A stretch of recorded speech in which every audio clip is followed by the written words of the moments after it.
Hey, good morning, everybody. It's April 11th, 2024. I'd like to call the business meeting of the Governing Board of the South Florida Water Management District to order. First on the agenda would be the Pledge of Allegiance. Mr. Steinley, would you lead us in the pledge? If you could all stand and face the flag, I'd appreciate it.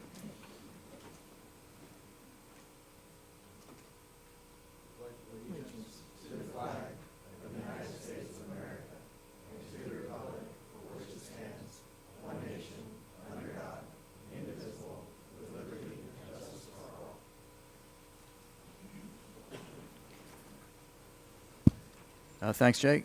Good morning, everybody. Mr. Butler is not going to be able to make it today. Vice Chairman Wagner, Mr. Martinez, and Ms. Roman are all going to be joining remotely. Let me see if you all are on. Vice Chair, are you on? I'm here. Can you hear me? I can hear you. Thanks. Mr. Martinez? I'm here. Thank you. And Ms. Roman? Good morning. Morning, Colonel. I'm here. Thanks. So you all came through the lobby. You saw that it's buzzing with activity. As you know, that yesterday and today from 1 to 3, the district staff are holding an open house where members of the public will have the opportunity to meet with staff to hear about the latest science accomplishments that are highlighted in the 2024 South Florida Environmental Report, which, if you haven't seen, is really, really fantastic. If you couldn't make it yesterday, I'd encourage you to go from 1 to 3 today. There's also a bake sale going on in the lobby.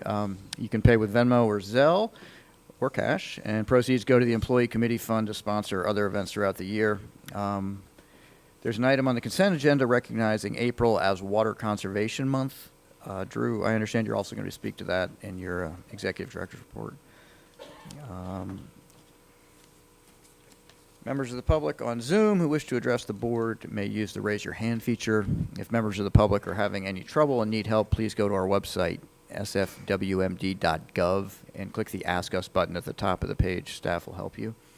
If you're using a phone and you'd like to make a comment, please press star 9 to raise your hand, star 6 to mute and unmute. It's a courtesy to others who wish to speak. Members of the public are asked to comment only once on each topic. We'll take public comment first from those who are here in person and submitted a comment card, followed by those who raise their hand on Zoom. Now we're going to move to employee recognition. So members, if you could join me down in the well. Thank you, Mr. Chair. So, it's April, and we have an Employee of the Month. Our April 2024 Employee of the Month is Rajan John Christella. He's a Senior Engineering Analyst in our IT section.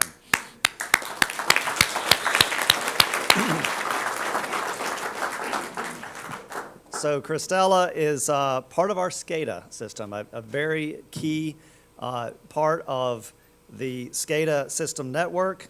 And we all know that SCADA is our eyes and how we gather the information to make things work at the Water Management District. We are so dependent on SCADA that it blows your mind, because they are our eyes and they help us make all the decisions we have to make 24/7. And that is only possible because of the efforts of someone like Christella. She is a rock star in that section because she does so much for it. She has been deploying SCADA for the Water Management District for a number of years, putting them out at structures, putting them in clusters out in the natural systems, putting them at gates, pump stations, collecting weather, levels, flow. Every time you go by a structure at the Water Management District, you see a SCADA outfit out there, and it's because of the efforts of someone like Christella. So it's not just about deploying them. You also have to calibrate them, make sure that they are confirmed and speaking well to our system so that we get the data accurately and it stays accurate. And so she's a problem solver. She gets in there when things aren't looking right, make sure they're looking right. And let me tell you, there is so much data collected by our SCADA system that comes into the district, and then we don't lose it. It just doesn't come in, we look at it, and it goes away. No, it has to be stored in our data system. And to have a data system that can deal with the volume of data that comes in through our SCADA system is remarkable, and Christella is there to make sure that happens. So she makes that work whenever we have a SCADA system happen. The other thing about SCADA is it's a number, right? Actually, it's a lot of numbers, but it's a number. What does that mean? So she's there putting together the dashboards. to let us know what that level means and relative to the sea, relative to what we need to know. She's there putting the dashboards together for us. She's done a hell of a lot of work for us, 1,600 stage stations put together in DB Hydro for us. The project managers love her. They know that they can call her and she can solve their problems or do whatever they need to make these things happen. It goes into our operations, it goes into our modeling, it goes into our designs, it goes into our projects. It's a fundamental piece of information that we have, and Christella's been there as an innovative and a problem solver the whole way. So that is why she's our April Employee of the Month. Congratulations, Christella.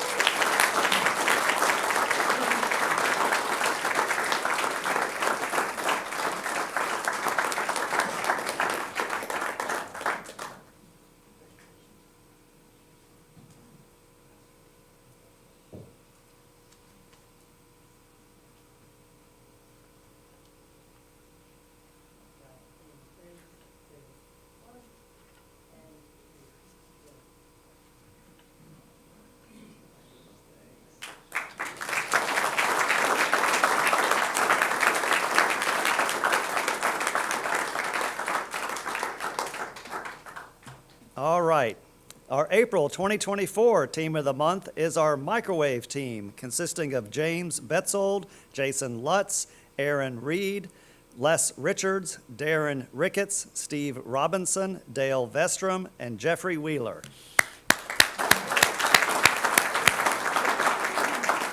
So we've had our microwave system. That's the system that speaks to SCADA, which we just talked about. It goes through all of our towers and our loops and helps get the information to us. We've had that for 50 years. And I mentioned Jason Lutz being part of this team. His father, Wayne Lutz, who just turned 80, was here to help put that first microwave system in. So this is a multi-generational microwave system, 50 years. And Jason's here to make sure it keeps going. And he reports to Wayne regularly on how it's going. So basically, this team is being recognized because we just went through an upgrade. The system's been there for 50 years, but obviously it's been through multiple upgrades during that time. And this was a upgrade to a 20-year-old microwave system. And so we've got loops up north, we've got loops out west, down south, and all these towers had to be retrofitted with a modern system to make it more resilient, more secure, and just modern technology. So that means climbing every tower, replacing the radios, replacing the antennas, rewiring the electronics, making the repairs, upgrading it throughout the whole system. And they just finished this year, and it was quite an effort. It was a multi-year effort, many parts, many pieces, much problem solving throughout the whole set, and they were the architects of it. We refer to them as our microwave artisans because it is a unique system for such a large area in the state of Florida, and it works remarkably well. Whenever you look on our website and you see those numbers, as Bergeron talks to me all the time about these numbers, that's because of this microwave system sending it to us.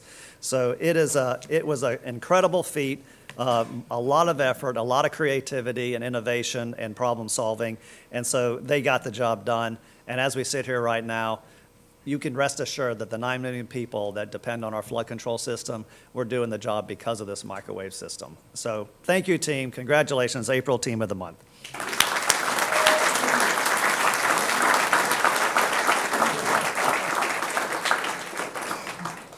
Thanks a lot. Thanks. Awesome. How are you? Good, how are you?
Want a pen to go?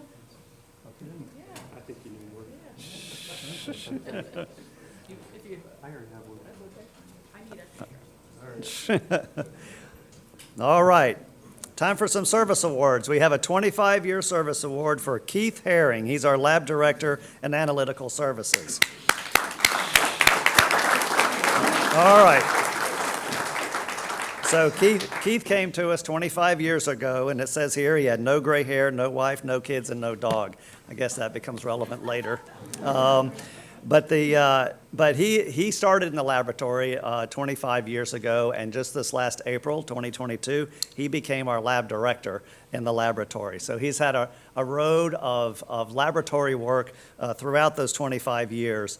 He came to us after working in the private sector in a lab for a bit with a chemistry degree, got a master's of public administration because he was ready for leadership in the water management district. So basically right now, he started as a senior lab analyst where he was doing hundreds of samples per week of nitrogen in the chemistry lab.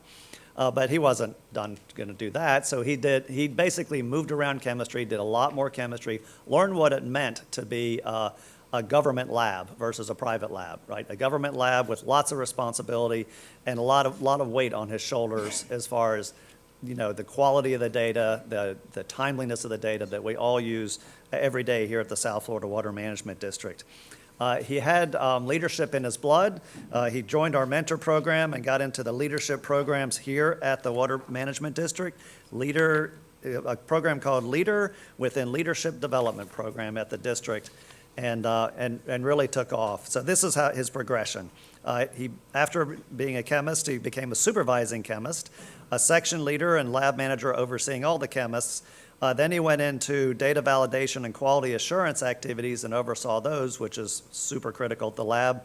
Then he became the laboratory quality assurance officer, and then he became the lab director that he is today. So it's quite a progression. If you need to know anything about our laboratory, he knows it. You can just ask him. He's also part of our Toastmasters Club, and in fact, he was a semifinalist in the international speech competition in Las Vegas. So he's got the gift for gab.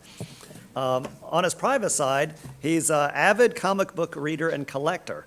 Might have something to do with him not having a wife when he joined a long time ago. But he really knows all the lore, the backstory, the heroes, the villains. But now he's found the perfect mate, and he has kids, and they all are thinking of that vacation at Comic-Con where they can dress up as the Avengers. And in fact, I just want to thank him for his 25 years here at the district and have him come up and let's do an Avengers pose for the photograph. Congratulations and thank you, Keith.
All right.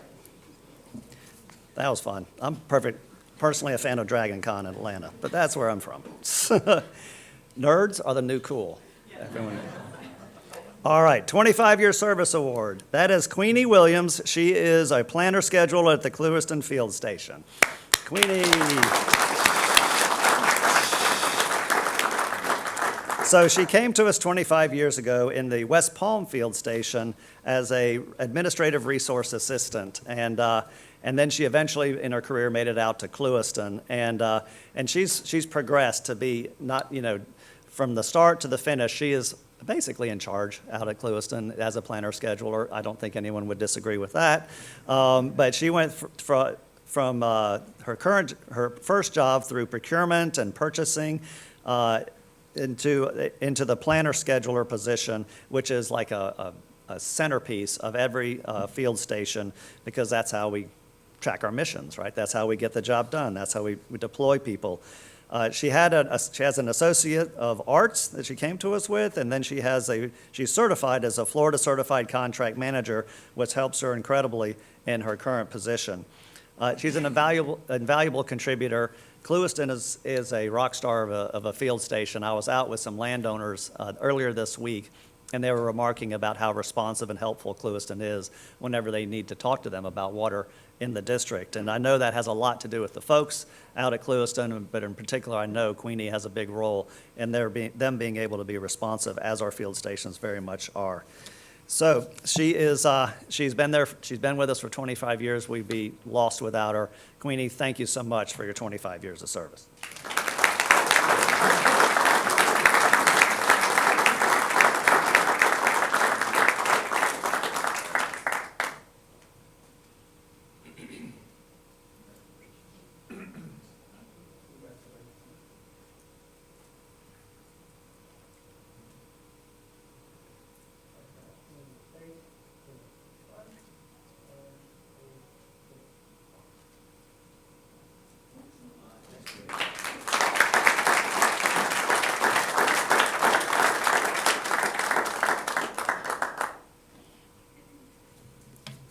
All right, 30 years of service next, and that's Dr. Kang Ren Jin, lead hydrologic modeler in our applied hydraulics section. So, Dr. Jin came to us 30 years ago after getting his doctorate in engineering mechanics from the University of Alabama, and he's an avid Crimson Tide fan, and we know how those people are. So, but in 1994, he became a senior engineer. He was a senior engineer, and in 2000, he became a lead engineer here at the Water Management District. And we all talk about Lake Okeechobee. Every board meeting in the district, we talk about Lake Okeechobee every day. Well, Dr. Jin was the co-developer of the Lake Okeechobee in-lake hydrologic model. And if you don't think that's important, leave. It's because Lake Okeechobee is a centerpiece of the work we do, and we have used that model, which basically is able to predict what happens in the surface and the bottom, how it goes left to right, just how water operates within the habitat of Lake Okeechobee. And it's been used for the Lake Okeechobee Sediment Removal Feasibility Study, the Herbert Hoover Dike Storm Surge and Dam Breach Study, the Lake Okeechobee TMDL Process and Analysis for the Water Quality Goals, Eagle Bay Island Water Quality Habitat Study, Moorhaven Canal Improvement in the Littoral Zone Environmental Impact Study, and there's many more. I'm going to stop. But that kind of versatility in a model is hard to find. And Dr. Jin was there to help make this happen. And we still have this tool today. We use it constantly in all the things that we do here at the Water Management District. So it is very much appreciated what he brings to the district. He's also a graduate faculty scholar at the University of Central Florida and a charter member of the Engineering Mechanics Institute of the American Society of Civil Engineers. Pretty distinguished. He's a proud U.S. citizen, born in Taipei, Taiwan, and he loves spending time with his family and traveling and taking care of our Lake Okeechobee model. Congratulations. Thank you, Dr. Jin, for your 30 years of service.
I've got a note here that says Mr. Butler has joined us.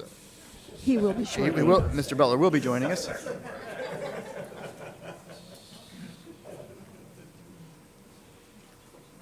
I'll wait for the room to clear a little bit.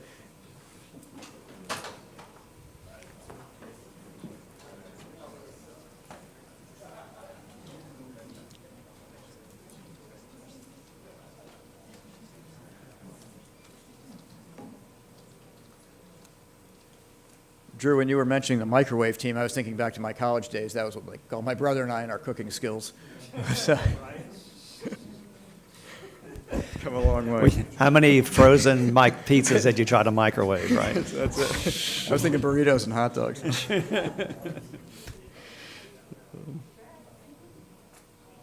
We'll move now to item 4, which is the changes to the agenda. Molly? Thank you, Mr. Chairman. Item 20 was edited to include contract information, and item 24 is postponed.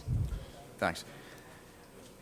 Item number 5 is an item of abstentions by board members. I'm going to poll the board, and I'm going to start with Mr. Bergeron. Do you have any abstentions? No. Mr. Steinle? None. I have none. Ms. Meads? No, sir. Vice Chair Wagner? None. Mr. Martinez? Colonel Roman? None. Thanks. Mr. Butler. Mr. Butler, do you have any abstentions? And welcome. Thank you, Mr. Chair. No, I do not have any abstentions. Thank you. Mr. Martinez, do you have any abstentions? Wait. No, sir. Thank you. No, Mr. Chair. Thanks. Now we'll go to the approval of the minutes of the March 14th board meeting.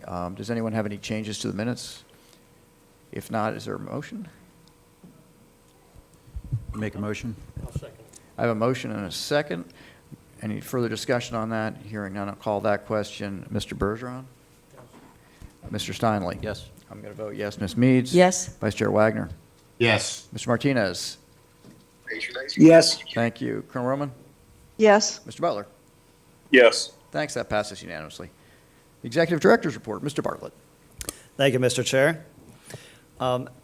You couldn't get into this building without noticing all the incredible posters we have outside, and I know staff is very proud. They will be here from 1 to 3 to share those with anyone, the public. I'm certainly going to make my way through, and I learn something every year when we have this, and it's really a source of pride for the Water Management District, all the science that we do that is reflected in the 3,000-plus page South Florida Environmental Report.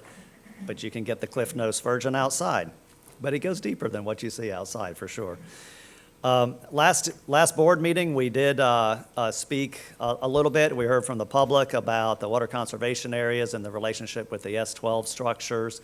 And we talked about how the public can engage and so forth.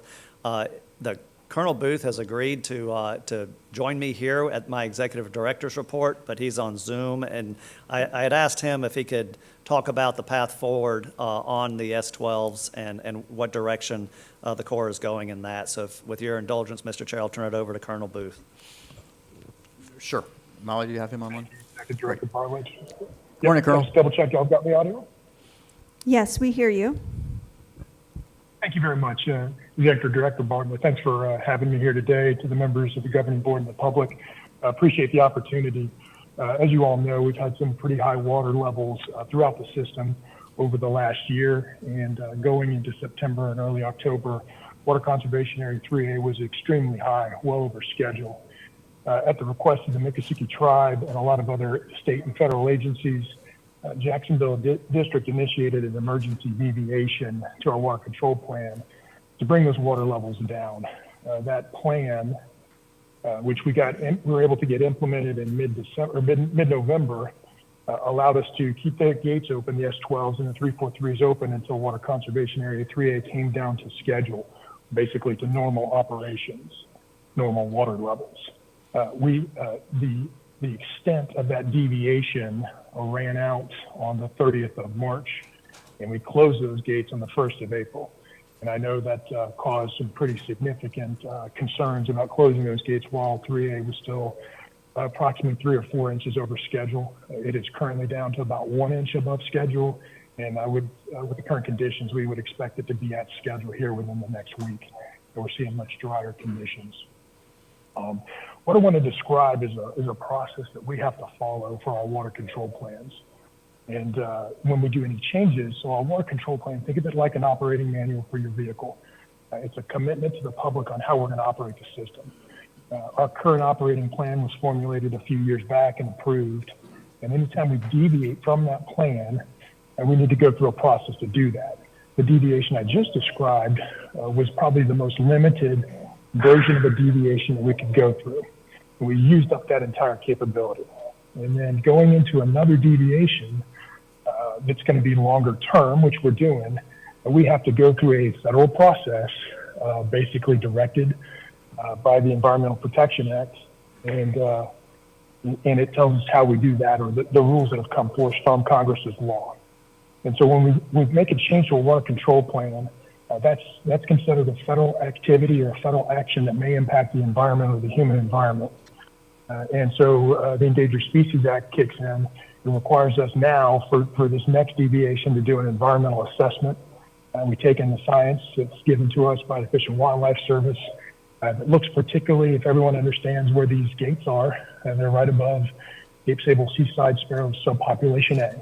So it's a protected area on Fish and Wildlife Service that says that there's an endangered species there, or at least habitat that would support that endangered species. That's when we go through the longer term deviation process, we've got to do an environmental assessment and look at the amount of water that we would release, keeping those gates open, and how would it impact the environment of the Mall Prairie, dry nesting days for the bird potentially, but also maintaining that mall habitat for that bird. And so what we then do is do modeling to show when the gates are open, how does that change the environmental conditions in that area. And then we develop after that an environmental assessment. That then we go into consultation with the Fish and Wildlife Service, who then issues us a biological opinion. And if they assess take on the Cape Sable Seaside Sparrow, they typically tell us reasonable and prudent actions that we can do to mitigate any take on that endangered species. And then that allows us to finalize the water control plan and then make another commitment to all the stakeholders that are involved on how we're going to operate. And so I just want to describe the process that we need to go through. Where we're at right now is we are seeking a second deviation. We're referring to it as a multi-year deviation to acknowledge that if these conditions happen again in the future, we want to have this deviation in place to deal with it. We think that it will take us to go through that process until about early December. And I want to walk you through what that kind of looks like. The modeling that we're doing right now takes about 30 days. That'll take us through April. In May, we'll enter into the NEPA scoping process. We'll go into tribal consultation with both tribes and any other interested tribes that may not be located in Florida anymore. We'll do federal coordination. We'll also do public meetings where all members of the public will give them the opportunity to understand what the deviation is and then start to provide us feedback. And then after we take in all the information from those consultations and discussions, we'll draft a final, go in to do a final round of modeling to make any tweaks to that proposed plan. So that takes us through somewhere into June. And then from June to August, we'll draft that deviation plan. And then in early September, we'll do another round where we'll post that plan to the public for review. And then, so that takes us up until about October. And then we will, in October and November, we'll be responding to any public comments, actually all public comments. Even if we get 600, we have to respond to all of them and either acknowledge their comments or tell them what, where maybe the information they gave us is addressed in the plan. And then in the December timeframe, late November, early December, we're able to route that plan up to the division headquarters for a finding of no significant impact or funds. It basically just says that's the opportunity for my higher headquarters to approve that modified plan or that deviation. The timeline that I described to you assumes what we call informal consultation with the Fish and Wildlife Service. If the impacts that the modeling show us in about a month are more significant, there's a more formal process where we go into formal consultation. That adds 4 months minimum to the schedule plus additional processing time. We're hoping to keep it at informal consultations, But ultimately, our next big change or step where we'll understand where this process is at the end of the modeling, where we see what the modeling results show if we keep 3A or the gates open when 3A is above schedule. So I think that's my quick summary. And Executive Director Bartlett, happy to answer any questions or just stand by while you finish off the rest of your report. Thank you, Colonel. I've only got a couple more things, and then the chairman will see if anyone has any questions. I have a few questions. I imagine you do. I've got some questions too. Yep. So, well, let me get through a couple of things, and then we'll get to that. So, Q slide. So the April, as the chairman mentioned, is Water Conservation Month here at the Water Management District. April is usually when we need to start thinking about conservation because it's a drier part of our cycle in the Water Management District.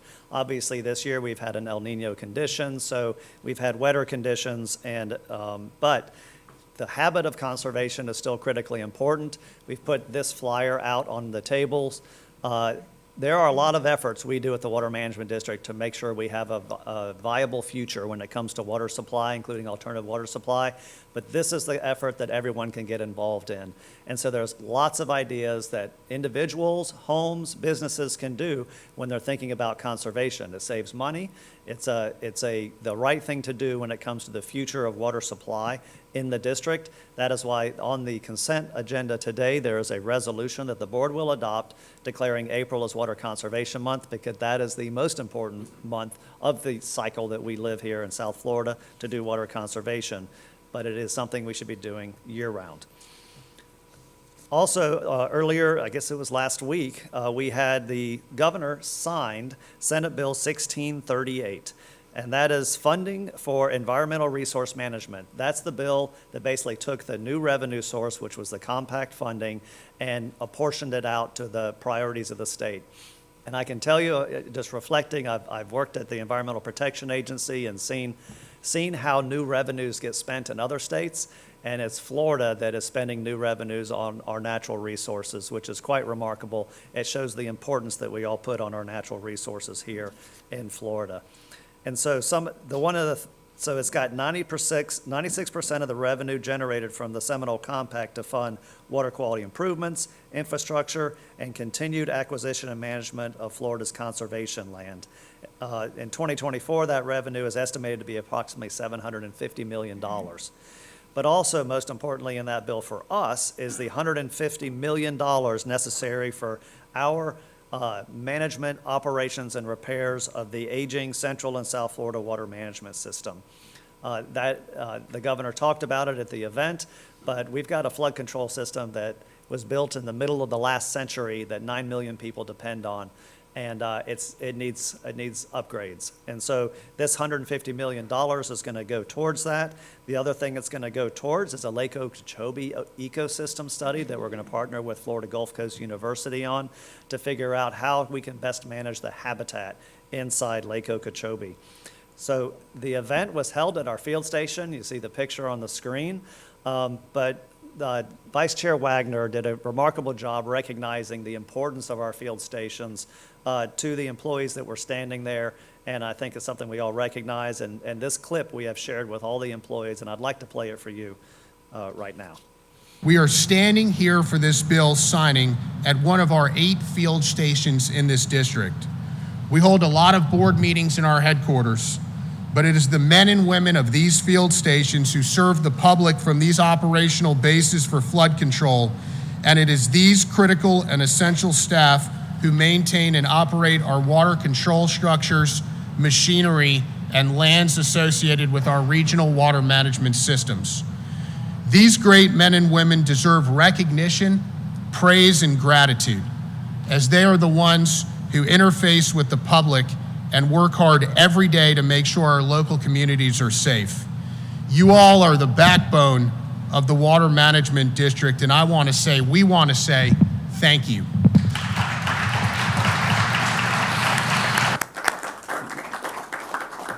Those words were very well received.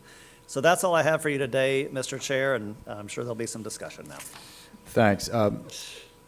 Vice Chair, you have a question, and then Mr. Bergeron, you have a question. So we'll start with Vice Chair. If you have a question, if Colonel Booth's still on? Yeah. Go ahead. First, can you hear me okay? Yes. Okay. So I just want to make a comment and then I have a question. My comment is that, you know, we all have hair on our head, and from time to time that hair just naturally falls out. It seems like with this sparrow, we are trying to artificially keep a hair on our head intact at the expense of the rest of our body. And so we're starving ourselves, we're hurting our kidneys, we're hurting our liver, we're hurting our lungs, all to keep a hair on our head that may have, by the way, already fallen out or is going to naturally fall out on its own. And we are bending over backwards, okay, wasting billions and billions. I mean, how much is this worth? $10 billion, $50 billion, $100 billion? It is the most insane thing I have ever seen. And this thing happens every single year without fail. And I understand right now we're talking about moving into a situation where we're looking for some sort of multi-annual permission to deviate. But the thing that I don't understand, and my question now is, why can't we do both? Why do we have to wait 6 months, 8 months, 10 months, 12 months to get this more steady deviation in place, and not at the same time also do an emergency deviation right now so that we can bridge the gap between what we're seeing now and what we might get once we get the emergency deviation? Is there because it seems like this process, you know, it's like you got a leaky pipe in your house and the water's running out, and they tell you, yeah, we can get to it, but we got to go through this process. It's going to take 12 months for us to be able to fix this leaky pipe. That does not work. We have got to figure out a way to get something in place now in tandem with looking forward on a more permanent basis, on a go-forward basis in the years to come. So my question to the Colonel is it possible to work in tandem, knowing that we're going to try to get some sort of deviation on a go-forward basis, but it won't take 8 or 12 or 6 or whatever, how many months to get it? Can we do that process, but at the same time, do some sort of emergency deviation now so we can deal with the conditions that we've got now and not waste a year? And I don't mean waste a year because you know, the process, but it's frustrating to me to hear that, like, we acknowledge we have a problem. We've had a problem on an annual basis. This occurs every year. And we're just now starting a process that's going to take, you know, could take up to a year to get through. What do we do in the interim? There's got to be some sort of interim emergency measure we can take. And can we do those things in tandem? Colonel Booth, if you're still on. Mr. What? Yeah, I still am. I shifted my location. Do I still have good cell coverage? Y'all getting me? Yeah, I can hear you. You move to a more Okay, thank you. protective location. An area I can speak a little bit louder, so I apologize. We're up here doing a hurricane exercise for this upcoming season in Atlanta. So I had to step away from the larger group. So I appreciate the frustrations. I get that. What I would say is we were under the emergency deviation. We're about 1 inch above schedule. I don't have a situation where under the current operating plan, I can call it an emergency. And so what I can commit to is, and let me be clear, we are already now with this second multi-year deviation, stacking multiple actions on top of each other. We're doing the long-term plan for what we call SEPOps, Central Effort Operations. That is operating the current system. When you look forward to TMU Trail Next Step, some of the other changes that have been in the system, we have been in the process for updating the current operating manual I'm talking about to what we're going to call SEPOps. The team's working on that today. And then what I've dropped on top of the team, unplanned, unscheduled, let's say prior to 6 months from now, is this multi-year deviation while we were doing the emergency deviation, to be clear. And so we'll continue to use the information that we do on this multi-year deviation. If water levels in Water Conservation Area 3A spike back up, I will take a look at using the actions and the information we're doing on the multi-year and requesting another temporary deviation if there's an immediate impact that we can't get to opening those gates up. If we're in that time frame where the gates are closed and we don't have this multi-year done, I will take a look at that. But we don't have the current conditions on the ground today to drive 3 actions at this point in time. Okay, but what you're telling me is that if conditions change, we're flexible enough and mobile enough that we can make a decision on a dime to go back to an emergency deviation if conditions would warrant that while we are doing the multi-year scenario. I would say, yes, there is flexibility to do that, though I would never call federal activity flexible and changing on a dime, sir. Hopefully to make you smile a little bit, but yes, we would have that flexibility. We would just have to see what the conditions are at the time, and I will consider that.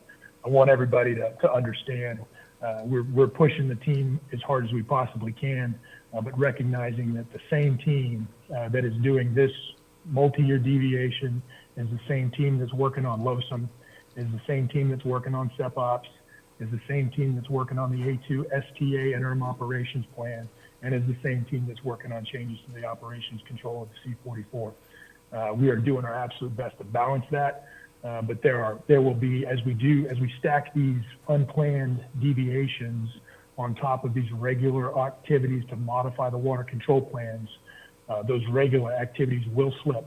I want to be clear. We will see an impact to SEPOPS. We will see an impact to the A2 STA ops as we try to utilize the same assets to do all of this at once. Sounds like you need more manpower.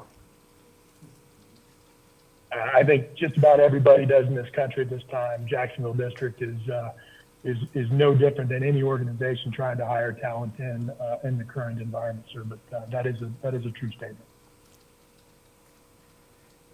Thanks. Anything else, Vice Chair? No, thank you so much, Colonel. I appreciate you showing up and answering the questions. Thanks. We'll go now to Mr. Absolutely Bergeron. happy to be here, sir. Well, first, I want to thank the Colonel for his attention on this very important issue. This emergency deviation has been going on for about 15 years.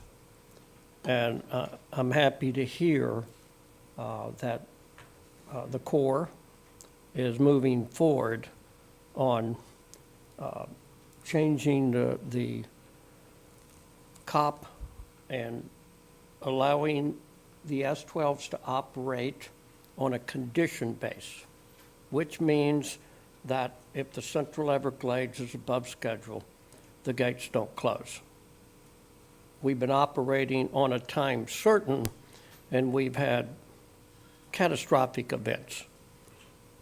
Now, so the public understands, the Cape Sable Sparrow was documented in 1918 in Cape Sable, and the Tammany Trail was completed in 1928, and that allowed certain areas in Everglades National Park to dry up and suitable for the Cape Sable Sparrow to nest because we altered the natural flow of water to Florida Bay. Now here we are 24 years into Everglades restoration. And to implement modified water delivery, and this board, our staff, with our partners in the U.S. Corps, has removed multiple barriers to allow this water to flow south. That's all we hear, water flowing south. We spent $1 billion in bridges and elevating roads and to allow water to move south and not have a cumulative backup in the Central Everglades. We started shutting those gates in 1993. We drowned over 5,000 animals in 1994 in the Central Everglades. So I had conversations with Larry Williams for the last couple of weeks, even yesterday. They think they've found a location that's compatible with modified water delivery for captive breeding for Zone A, assuming that there's any birds there.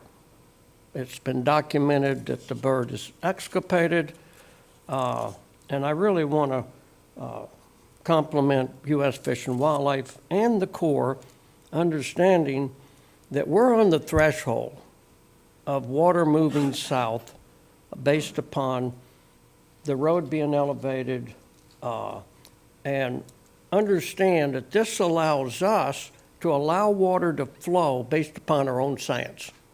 Our science says 60 to 70% flowed on the east side of Shark River Slough and 30 to 40% flowed on the west side. It's totally unnatural for 9 months out of the year to put 100% of the water on the east side of Shark River Slough. That negatively affects Everglades National Park, and it negatively affects the Central Everglades. So I'm really excited that we're moving forward under the leadership of Colonel Booth and Larry Williams with U.S. Fish and Wildlife for the benefit of the global system. This is a global system. And getting water to Florida Bay, 2015, 50,000 acres of seagrass dying from lack of fresh water. We're on the threshold of a tremendous movement towards modified water delivery. We've built the bridges. We're elevating the road. We put in the seepage wall. We removed the Tamami Trail. We're modeling west of the L28 to allow the whole 80 miles to flow by gravity, naturally. And I'm excited. I'm excited to hear that if we need an emergency in this time frame to operate and change COP, that we have that flexibility. So we don't have a massacre of wildlife in the Central Everglades and seagrass dying in Florida Bay. And this emergency deviation has been going on for 14, 15 years. And I'm excited to see that in a short time frame here, that we can operate for the best interest of all the wildlife, the environment, the ecology, with equalizations of water on the north side to the south side for the best interest of the global Everglades. I apologize for talking so much, but in order to implement modified water delivery, we have to make sure that we follow the science and that we don't shut the 30 to 40% of the 1,500,000 acre feet that flowed in an average rain year and put 100% of it on the east side. And I'm excited that captive breeding and relocating Zone A to an area that's compatible with modified water delivery, reestablishing the natural flow. And I'm really talking quite a bit here because I want the public to understand that it's to the best interest of that zone to be located in an area that's compatible with modified water delivery. You know, that's a benefit to the Cape Sable sparrow, to be in an area that's compatible as we move water south, compatible under modified water delivery. And so I really want to thank the Colonel. I want to thank Larry Williams from the U.S. Fish and Wildlife, and I look forward to our staff, and Lawrence, I'm sure you're involved in this, that we continue to be able to move forward on this issue. It's been around an awful long time. Mr. Chair, this is Charlotte. Go ahead, Colonel. Yes, thank you, Colonel Booth, for joining us today. I have a couple questions for you. One, the SEP Ops update, what is your planning horizon for that to be completed?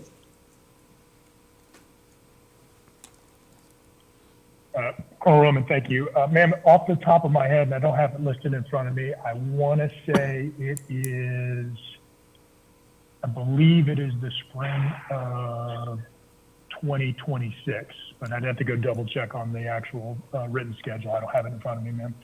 Okay, well, that's meaning it's at least a year away, or at least roughly a year away. Will that update address some of the actions that we've required to do through an emergency deviation? Yes, ma'am. I appreciate that. There were a couple things I didn't cover in my earlier comments.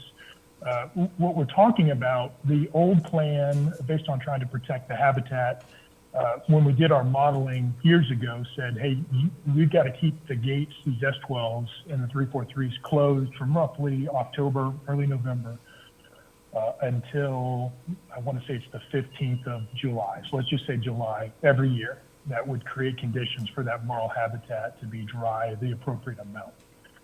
What we are trying to do with the multi-year deviation, very specifically at the S12 structures are in that area, but then with SEP Ops, the next plan, broader throughout the entire system, is look at conditions-based operations, moving away from just being hard closures on these gates from October through July, and look at what are the conditions above the Tamiami Trail in Miccosukee Water Conservation Area 3A, and what's the water levels doing to the environment there, as well as below Tamiami Trail and around Cape Staple Seaside Sparrow, Sub-Pop A, and the rest of the system that SEP Ops looks at.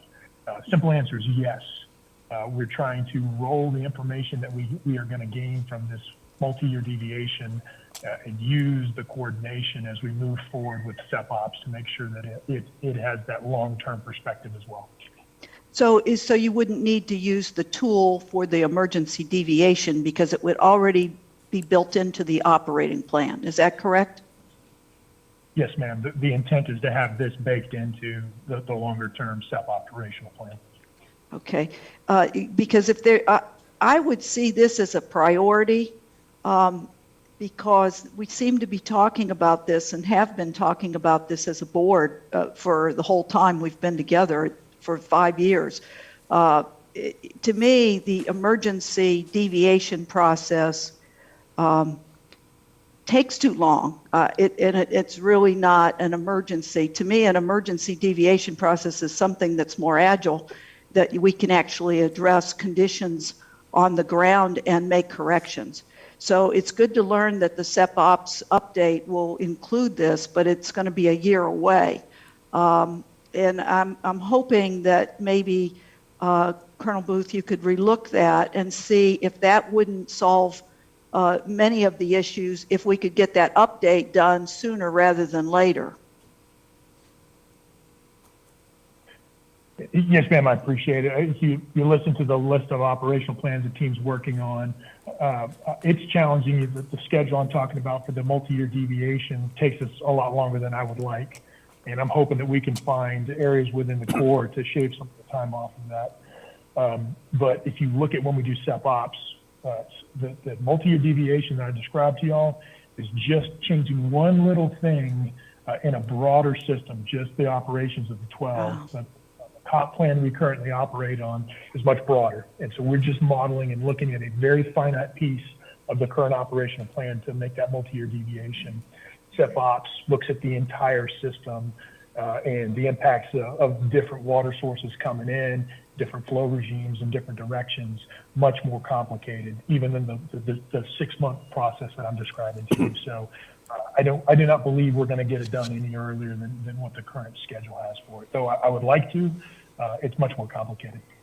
Okay, Colonel Booth, is it possible for you to carve out that portion of the plan, and that was very helpful to understand the broad scope of the entire plan. Is it possible for you to carve out that one section of the plan and move that forward separate from the entire plan?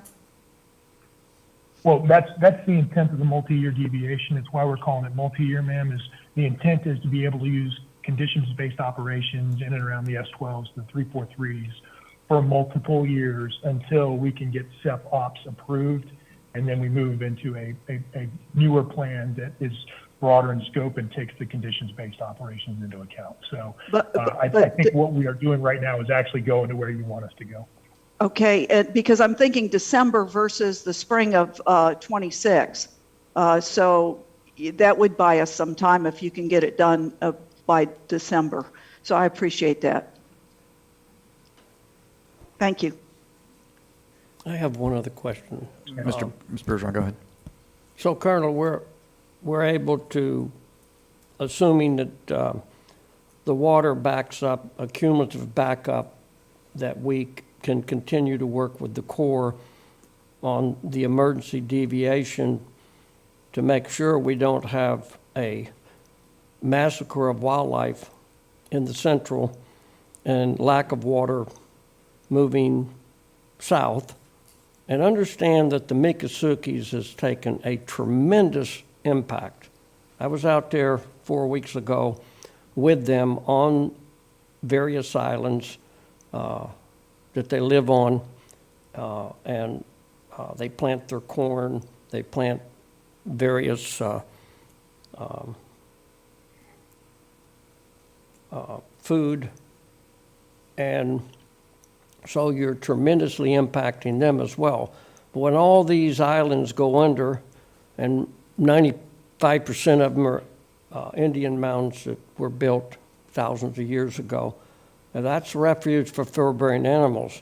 So in the meantime, if we can continue the same operation we've had for the last 14 years, trying to make sure we don't have a irreversible damage to the environment, that would give us a comfort level while we're going through the process to eliminate emergency deviations and operate based upon our science, water moving south. And I will say that that would give us a comfort level up here. So are we able to continue work with the Corps as you go through this process, and assuming we have a high water event, that we can operate the way we have for the last 14 years? Mr. Bergeron, simple answer is yes. Just like I was trying to say, we will continue to watch the water conditions, the water levels in these areas between now and getting through this deviation process. And if we need to shift, we will. We just have to accept the impacts of applying the assets where they need to be for the immediate as we look to future plans and operations. And you mentioned something there that I want to hit on, and that's our tribal trust responsibility for the Miccosukee tribe as well as the Seminole tribe of Florida.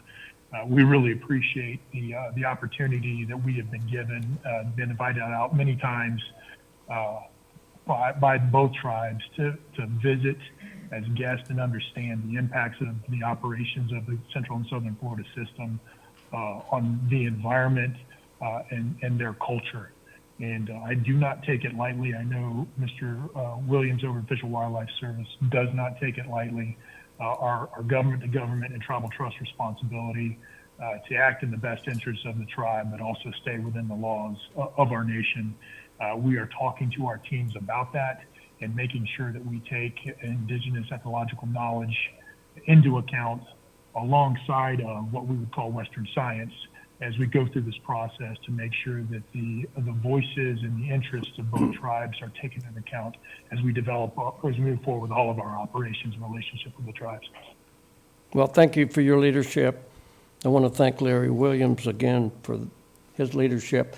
And I want the public to understand that if Zone A is located by captive breeding in an area that is compatible with modified water delivery and the natural flow by gravity, that is a benefit to that endangered species, because it's in an area that's compatible with modified water delivery.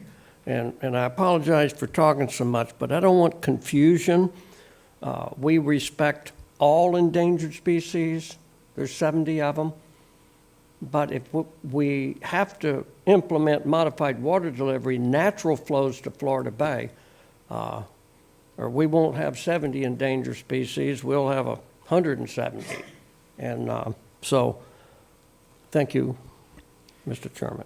Thanks, Mr. Bergeron. Any other governing board member have a question or comment? If not, I'd like to just close real quickly and say thank you very much, Colonel Booth, for joining us today. I know you're busy, and I know you're doing some hurricane planning, and I appreciate that as well. I know you didn't develop this process. It frustrates you, I think, probably just as much as it frustrates us. The multi-year deviation, why we can't just go to a permanent conditions-based deviation, I don't understand, but that's not your call. That's someone else's call, and I hope that the results are the same, where we can avoid having to flood people as we have, and as we hopefully continue not to do. So thanks very much for joining us, Colonel. My pleasure, sir. Thanks for having me. Take care. We'll now move to a general public comment. If you're here to comment on a specific agenda item, we ask that you hold your comment until we reach that item on our agenda. This comment period is for general comments not related to agenda items. I appreciate everyone's help in running an efficient meeting on that. Public comment for consent agenda is item 11 on the agenda, and public comment for discussion item will be heard after the presentation. Public had an opportunity to provide written comments prior to this meeting. We received one e-comment on that. I think it was for our friends in Brooksville, and that's part of the minutes. Molly, is there general public comment? Yes, Mr. Chairman. We'll begin with Mark Perry, followed by Gil Smart.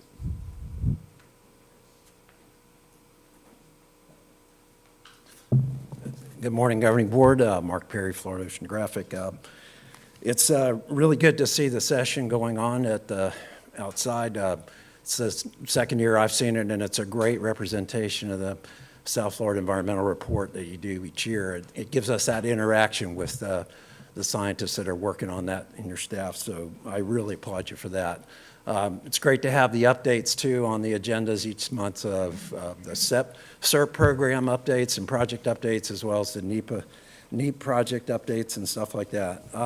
Of course, the big news is, the Corps of Engineers announcement last week when we were talking on the periodic science call to kind of hold off on starting another schedule of releases. They took an abatement after 3 14-day release schedules, as you know, to the estuaries, and then they've held off for 14 days, and now they're going to propose to hold off for another in their dry season strategy, possibly until June 1st, with only making minor releases to the Caloosahatchee. So that's kind of good news. But during that time, of course, we received a lot of water, about 48.8 billion gallons to the St. Lucie estuary, about 150,000 acre feet. Included in that was about 32 metric tons of phosphorus, about 348 tons of nitrogen, and about 5,400 metric tons of total suspended solids. So a lot of material came through there as well. But it's good that it stopped. The salinities that are starting to come back in the middle estuary up to about 18 parts per thousand this week, which is a really good, better range, especially during spawning season. So we're really appreciative of that. But it also brought up last week the BMAP reviews. They reviewed BMAP's annual reviews for both St. Lucie, Caloosahatchee, and Lake Okeechobee. We attended those, tried to participate in them. They were difficult to participate in. And the challenge there is that participation is a difficult process. And the BMAPs are not achieving their goals for reduction. We really need to focus in on that through the NEP process. And I would encourage you to do another NEP workshop. I think I heard that you might schedule another one this year like we did last year. And it's really important that workshop be more like a discussion and interaction with the people, because we really have to get together on Northern Everglades Estuaries Protection Plan.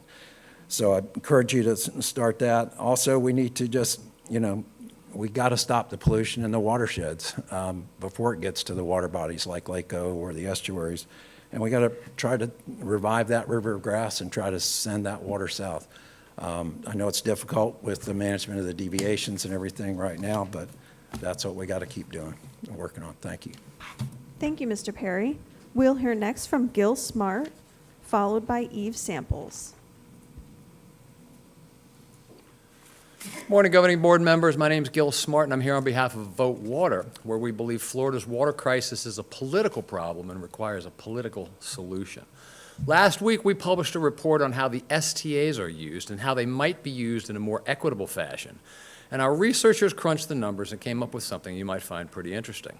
Looking at the amount of water sent south by the district between May 1st, 2023 and March 21st of this year and where it came from, the report notes, quote, if all the water the district moved south this past year had come from Lake O, the lake would be about 3.5 feet lower. So as of April 1st, the lake elevation would have been 12 feet 8 inches instead of about 15 feet 2 inches.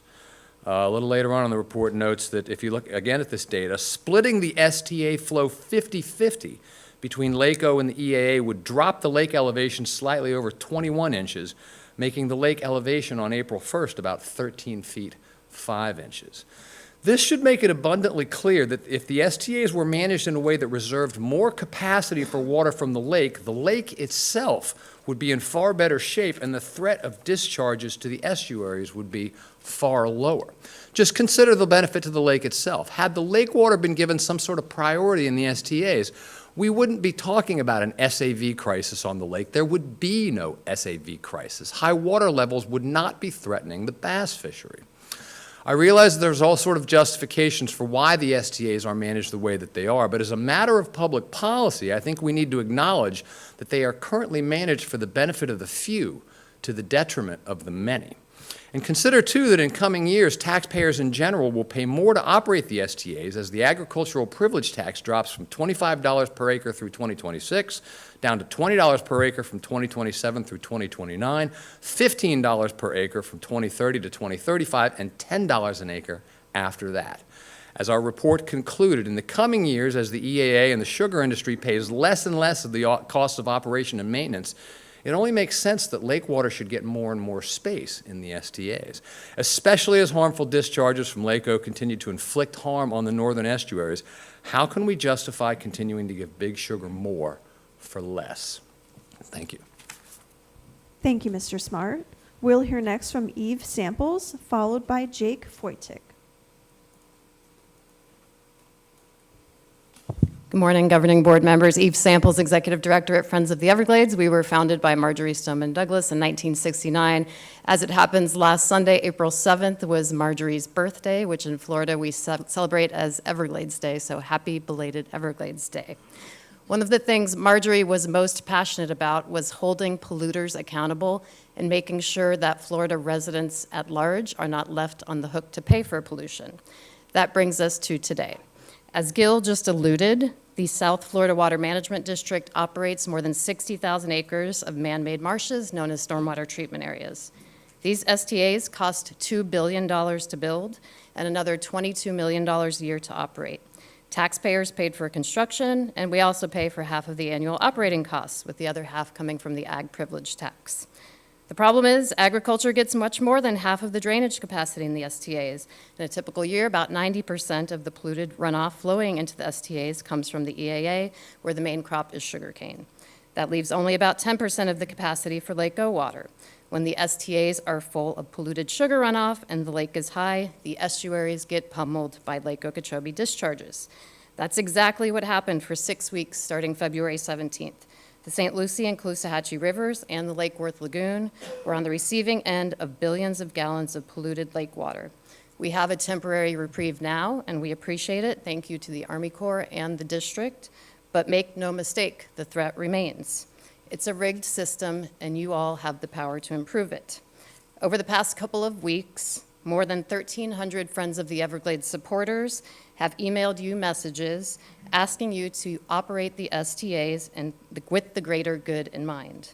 Sugar should not get 90%, give or take, of the capacity when taxpayers have paid the vast majority of the costs. The messages you received come from real people in South Florida. They live in Cape Coral, the Keys, Naples, Stewart, just to name a few.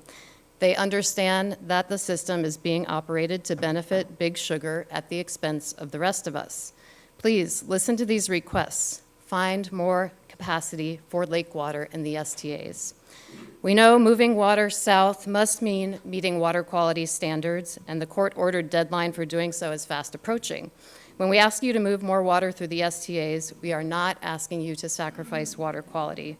We're asking you to stop giving Big Sugar ideal growing conditions on the taxpayer's dime. Thank you. Thank you, Ms. Samples. We'll hear next from Jake Foytik. Then we will switch to our Zoom participants. Good morning. Jake Foytik, Assistant Director of Government and Community Affairs for the Florida Farm Bureau Federation. I too am here briefly add some information regarding the STAs south of Lake Okeechobee, which have been proven to be one of the best investments made for Everglades restoration. The Everglades Forever Act is a primary statutory vehicle for implementation of the STAs and the best management practices that enable their success. Together, the STAs and BMPs represent a collaborative solution to water quality in the Everglades, undertaken by the agricultural industries and government agencies with support of the interested stakeholders. The history and legal framework that created and gave rise to the STAs and the BMP program, beginning with the federal versus state lawsuit in 1988, ensures their success. Out of this litigation came a consent decree, which set specific requirements that largely tracked the two-pronged approach of the SWIM plan, and noted that the STAs were to serve as a buffer zone between the EAA and the Everglades Protection Area. In 1993, through mediation, a technical plan for Everglades restoration was culminated, which included strict enforceable limitations on phosphorus leaving the EAA, as well as a new tax on every acre of farmland, laying the foundation for the Everglades Forever Act. In 94, the Everglades Forever Act was enacted and codified, authorizing construction of over 40,000 acres of STAs and directing the district to continue to implement and enforce BMPs in the EAA. To provide land for the STAs, thousands of acres of privately owned and productive farmland were cooperatively sold by landowners for the purpose of Everglades restoration. And to fund the construction and operation of these projects, the EFA authorized an agricultural privilege tax applied to all EAA landowners on a per acre basis. These science-based BMPs are implemented and effective. In addition to loading reductions, the EAA BMP program has reduced TP concentrations in basin runoff to a point where water coming off of the EAA is consistently better than water quality being released from Lake Okeechobee. The combination and collaboration of the BMP program implemented by farmers and the STAs operated by the government has resulted in a dramatic turnaround in Everglades water quality.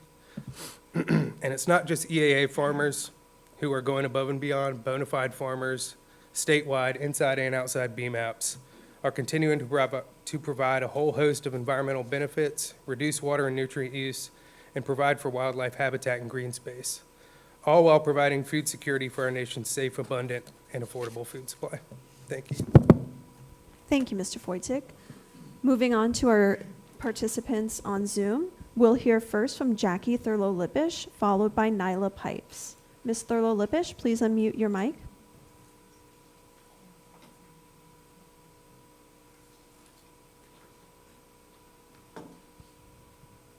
Ms. Thurlow-Lippisch? Thank you. We hear you. Thank you very much. Hello to everybody.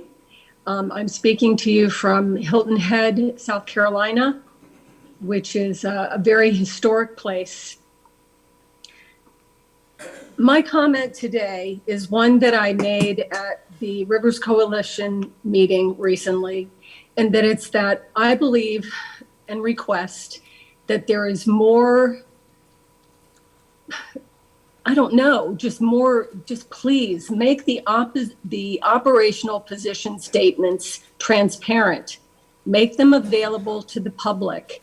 At this point, those operational position statements are something that a person, even when I served on the board for 4.5 years previously to now, I had to dig through and find those operation position statements. As we've all learned in a very wonderful way, the governing board of the South Florida Water Management District has a lot to say about water management.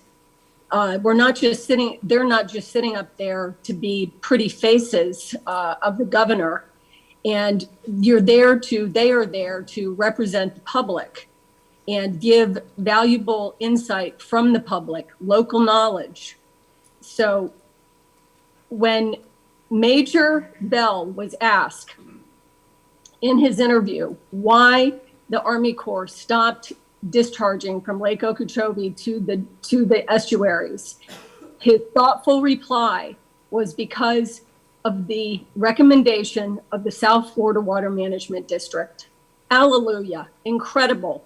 Thank you. And thank you for all the work you're doing earlier today with the COP situation and the poor Cape Side seaside sparrow. I don't know that people out in the public really understand, but we're getting it. The South Florida Water Management District is the local sponsor of the Central and Southern Florida Plan. That means that even though the Army Corps is our big brother, we have a lot to say about it too. The district has a lot to say about it too. Thank you for saying something recently. Please publish those operational statements to the public in an easy way. It's not that difficult. Mr. Mitnick told my brother Todd it was too difficult. It's not too difficult. Work it out, be transparent, follow the lead of the Army Corps of Engineers, be open. It's really the only way things work, and it's the only way we make change. God bless you, and thank you for your good work. Thank you, Ms. Thurlow-Lippisch. We'll hear next from Nyla Pipes, followed by Ryan Rossi. Ms. Pipes, please unmute. Good morning, Nyla Pipes, One Florida Foundation. Have you got me? Yes, we hear you. All right. I too want to speak on the SDAs. You know, knowing our history is really important when we talk about all of these things.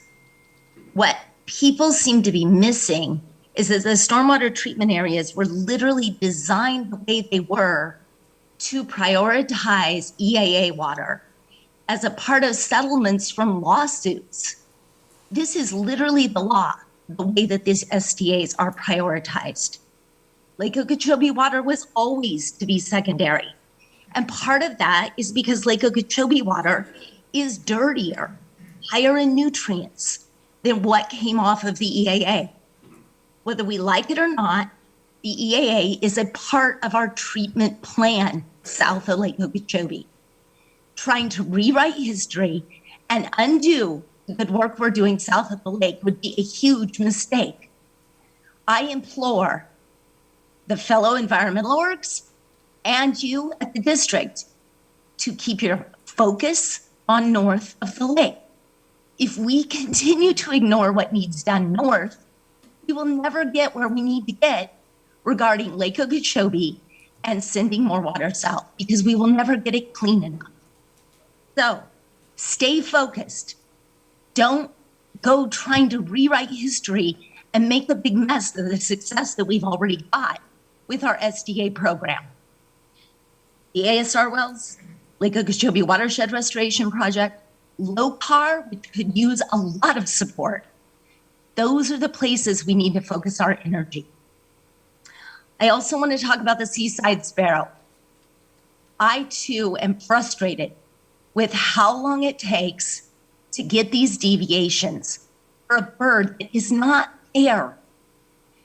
I appreciate that the Army Corps is working at finding a longer-term solution for us, but man, we don't have a year. We've got to be able to respond more quickly. And I know I'm asking government to do something that is something government doesn't do. But I encourage you to continue to find a way to give us relief at a much quicker pace. Thank you. Thank you, Ms. Pipes. We'll hear next from Ryan Rossi, followed by Zoom user. Mr. Rossi, please unmute your mic.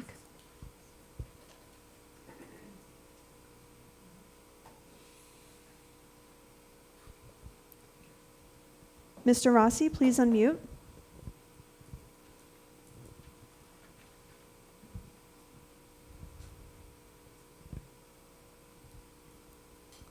Mr. Rossi, I see that you're still muted.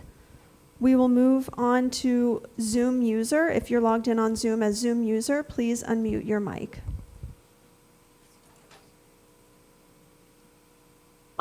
Thank you. I'm not sure why it didn't log me in. This is Scott Martin for Anglers for Lake Okeechobee. I logged in a different way, so I apologize. Currently up at the Harris Chain of Lakes. Big storm coming in today, so our Bassmaster Elite tournament was postponed due to weather, so I was fortunately able to join the meeting today. I wanted to take this moment to address a couple things. One, a huge thank you to the board, Drew Bartlett, everyone sitting there today, our governor, of course, for listening to our cries about getting some help on Lake Okeechobee, some funding, and a focus. I'm not sure where this is all going to go. It's all too early to tell. I'm optimistic. I believe in good, and I'm hopeful that these ideas that we can all come to the table with projects for Lake Okeechobee, inside of Lake Okeechobee, can come to fruition. I'm hopeful and prayerful that we can all work together and work fast. We're in desperate need at Lake Okeechobee to make some things happen immediately. We're actually way late on this, but I am thankful again to the board for listening to us. I remember sitting here many times begging for some focus of projects in the lake and money and funding, and it fell on deaf ears. And I just appreciate the response now from our governor and the governing board. So that being said, we have a lot of work ahead of us. I wanted to state one fact too, because I think it's a number that a lot of people keep saying. There's a couple thousand acres of submerged vegetation on Lake Okeechobee. Currently, we have about 1 acre, and that is truthful, 1 acre of eelgrass on Lake Okeechobee, and that is it. And that's due to high water, extended times of high water. And here's my biggest fear, as well as many things, but high water is what's going to destroy Lake Okeechobee going forward right now. If we don't get this water down to at least a level that this grass can grow, at least to a level that this vegetation can have a chance to seed, because we have not had any good growing water levels on Lake Okeechobee for the last 12 months. We're currently just a little below 15 feet. Coming out of rainy season here shortly, I predict we're going to be at 17 to 18 feet, and that's a scary level. So we have to address getting some more water out of the lake. We also have to address the SAV immediately. We have to look at some alternative approaches as well. And I mentioned hydrilla, and I know that's a dirty word to a lot of people in the FWC and the state, but we need hydrilla in Lake Okeechobee for a lot of reasons. It won't hurt Lake Okeechobee, that's a fact. And we need to focus on projects that'll make a real difference bringing that SAV back, and we need to work on getting this water level down. So that's that. Thank you again for all the support, the board and our governor for supporting us. Please wrap and up your getting comments. funding on this, and look forward to working with everybody going forward. Thank you. Thank you, Mr. Martin. We'll hear next from Ryan Rossi, followed by Newton Cook. Mr. Rossi, please unmute. Hi, sorry about that. Can you hear me? Yes, we hear you.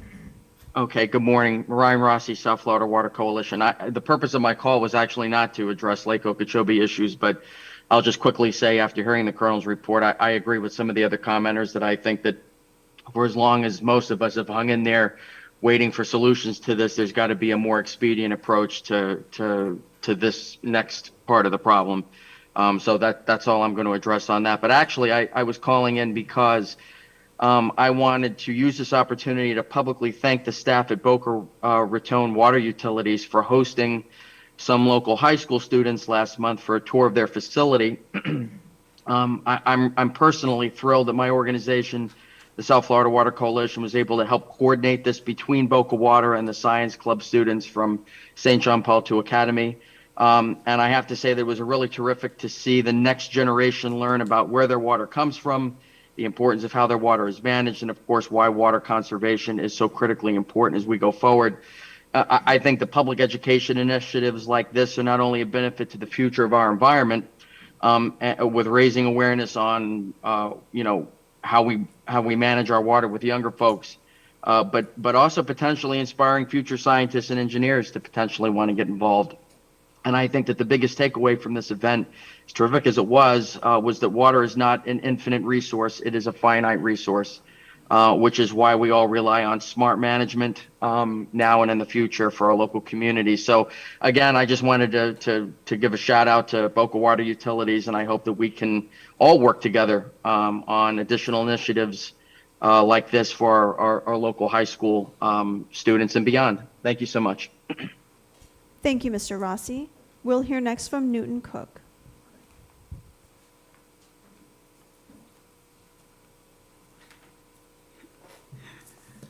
Thank you very much, Newton Cook, United Waterfowlers. A lawyer tells you when things are going your way, you shut your mouth up. And I just want to thank the comments made about what we need to do about moving water south and the Cape Sable Seaside Sparrow. It's a 20-year issue for me. The Colonel and Larry Williams are good folks just enforcing the law they have to enforce. The bureaucracy just literally drives you insane. Everybody knows the problem, and what really bothers me is we all know the problem is moving the water south under the trail to Florida Bay. And I don't see any support from the Everglades Foundation. I don't see any support from the captains. I don't see any support from people standing up here today who want to blow out the SDAs. The SDAs are under a court order. You can't send them water. 18 months from now, we have to be, what, 13 parts per billion coming out of the SDAs? That's a challenge. And these people have been working their tails off. The only mistake was made was 5-6 years ago. Guess what we did? We sent water out of the lake to the SDAs, blew them out. And how many millions have we spent getting them back? It's amazing. The issue can be solved by moving water south to Florida Bay. And the big organizations like the Everglades Foundations, and yes, where are you, Congressman Mast? Have nothing to say about getting the water under the trail. They want to blow out the SDAs. Oh, they want to flood the sugar farmers. Well, how about Wellington or Davie or Weston?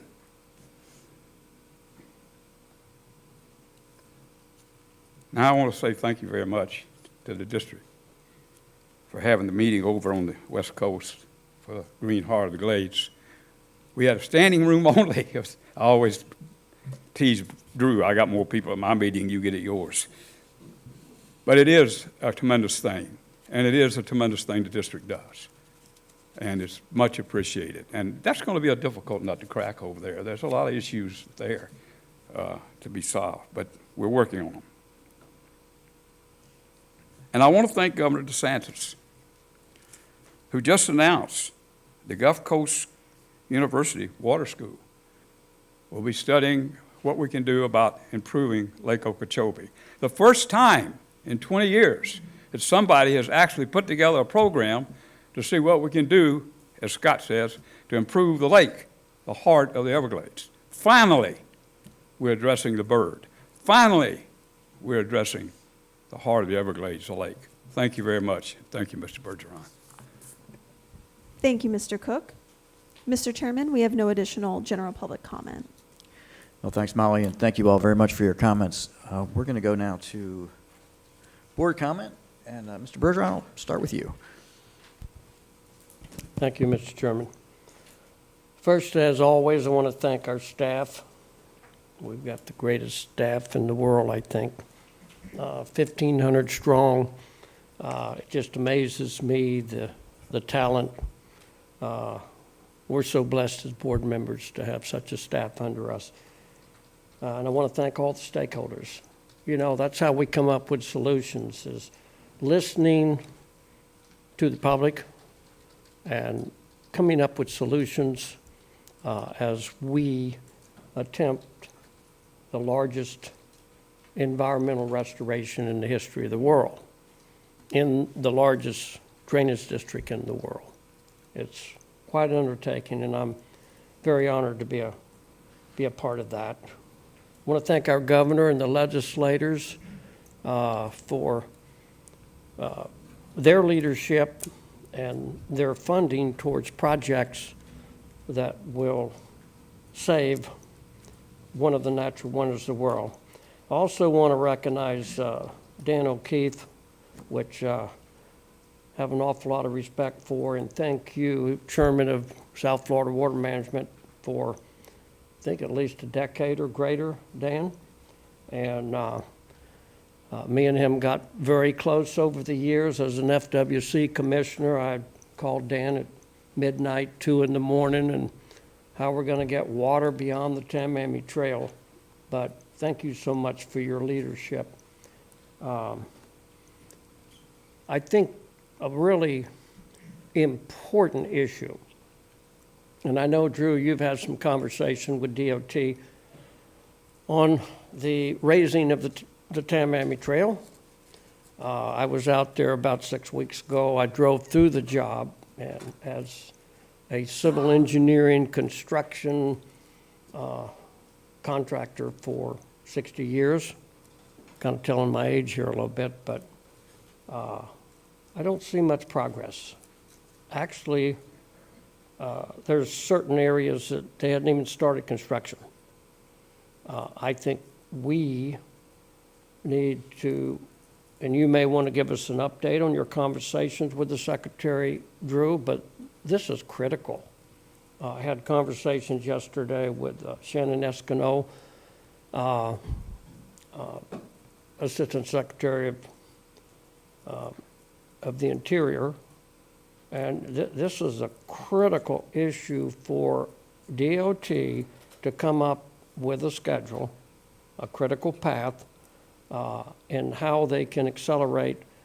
I think it's impossible for them to deliver this project, which I think was going to be delivered December of this year, somewhere thereabout.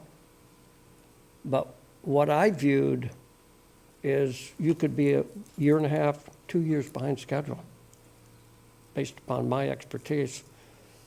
This is extremely critical to move water south and to get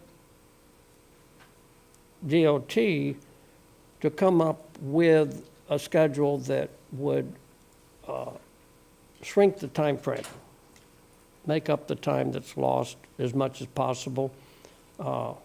You may want to update us a little bit on your conversations, Drew.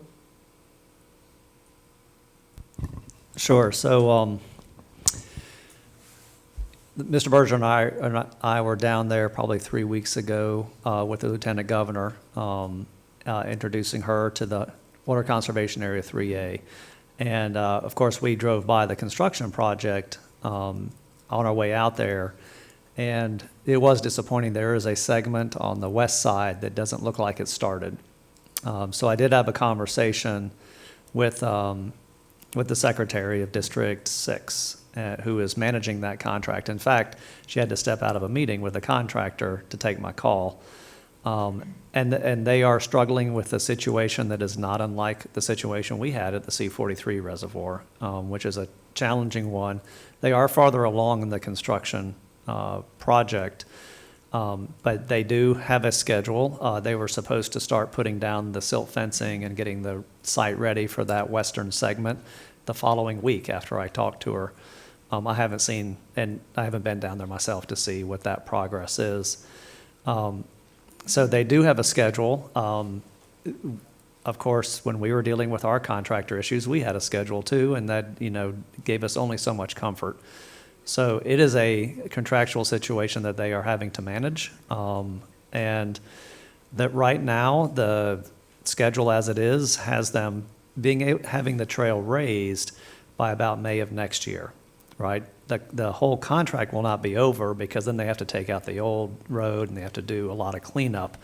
But the facility itself will be raised and protected, right? So that's, maybe that will happen in May of next year, but it remains to be seen because, like I said, they are in a very tight contract management situation down there. Well, I think we need to negotiate with DOT in regards to when they shift onto the new road and they're constructing the old road, that we can move water due to the fact you don't have to protect the old road because you're on the new road. And I think we need to see what is the quickest time that we can at least flow water under the first stage of modified water delivery. And what if the schedule is May of next year, that they're shifting on to the new road? Is that what you're saying? That's my understanding. There's no need to protect the old road because you're tearing it up. So I'm trying to get to the point that we can move water south. And this is a critical component of that. So I would be honored to be a part of any of those negotiations to shorten the time frame, to work with DOT to understand moving water south is so critical, extremely critical. Well, look at what we're in today. I can say that it's been my experience with her. She absolutely understands that, and they were looking for every way to extend the 120 days, for their current road this year, and including getting all their scientific equipment out there to see if it was possible and everything. So it's my impression that she absolutely understands the importance of it. So it's a conversation we haven't had, but it's one that would be, I think, well received. Well, based upon the equipment that I've seen out there, this schedule's going to even get farther behind. So I would be honored to be a part with you. I have a lot of experience in highway construction, and see how we can. We are engaging in we can engage her in conversations about, when the road is done, what can the operations be? I don't think we're going to get involved in between their contractor and them. No, of course not. Right. So that's between them. That's something they have to deal with. Okay, well, that's a very hot item. Yep. I got one other item that the little history of the Big Cypress Preserve, which was the greatest preservation of land in modern time in 1974. And I was very honored to be one of many pioneer families working with Governor Graham and Lawton Childs and Reuben Askew. That was the greatest preservation in modern time. And it's the first preserve in America. I have concerns with the ability to move water that we're responsible for as we continue to go forward with Everglades restoration. I think wilderness handcuffs the ability at times to move water. For example, over a decade ago, trying to get culverts cleaned prior to the bridges, we were having high water events. We couldn't even get a permit to clean the culverts. We couldn't get permits to clear unnatural vegetation blocking the S12s because it's in a wilderness area. I think that it will handcuff us in the future, and I think we should consider, I know there's letters from the DEP about it, and there's letters from the FWC as well, and I think that it will handicap us in the future with that particular designation.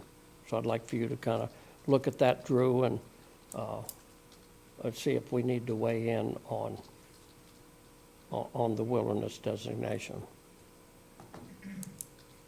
That's all I have. Thank you. Thanks, Mr. Bergeron. Ms. Mead?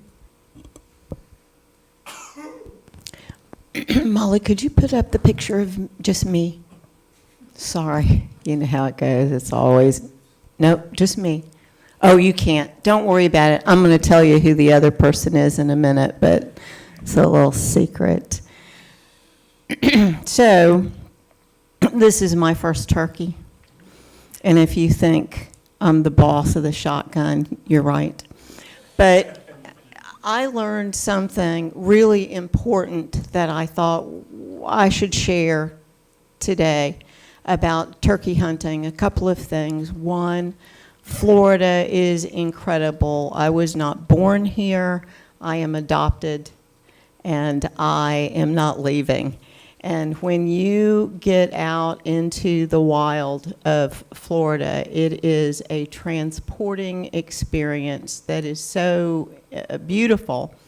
And I had to sit there. I had the best guide. I had the best turkey hunter on earth with me, and I'm forever grateful because this was, of course, my first kill of anything, honestly, other than bugs.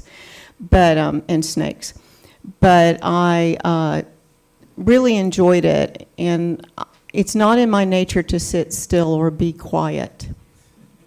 I came out of the womb wiggling and chattering, and I had to sit there quietly for a long time, and I really enjoyed that. And this turkey was pulled from that forest behind me, which looks close, but it was very, very, very far away. And we had 2 hen decoys, and stick with me, it's worth it. We had 2 hen decoys and 1 tom decoy.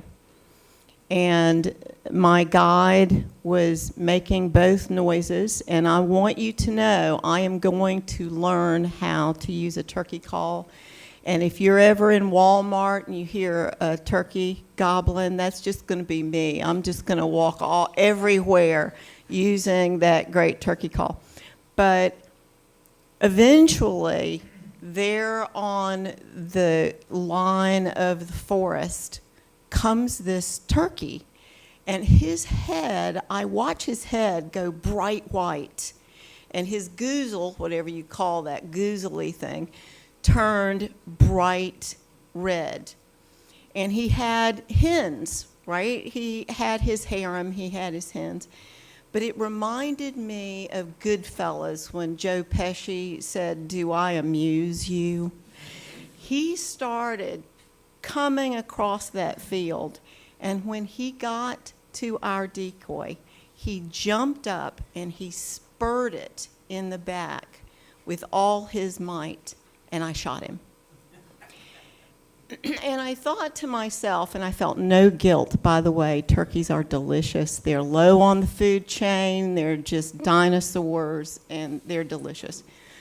But I thought about what a shame it was that he had so much and that he had come all that way because he just had to have 2 more. He just had to have those 2 fake hens. And so we tricked him. And he lost his life over absolutely nothing. And for some reason that struck me and it stayed with me. And I looked up because when you call somebody a turkey, I found out what it meant because I don't know anything. I didn't know anything about turkeys. I do now. But it means foolish, gullible, or inept. And it taught me a lesson. Be grateful for what you have. Don't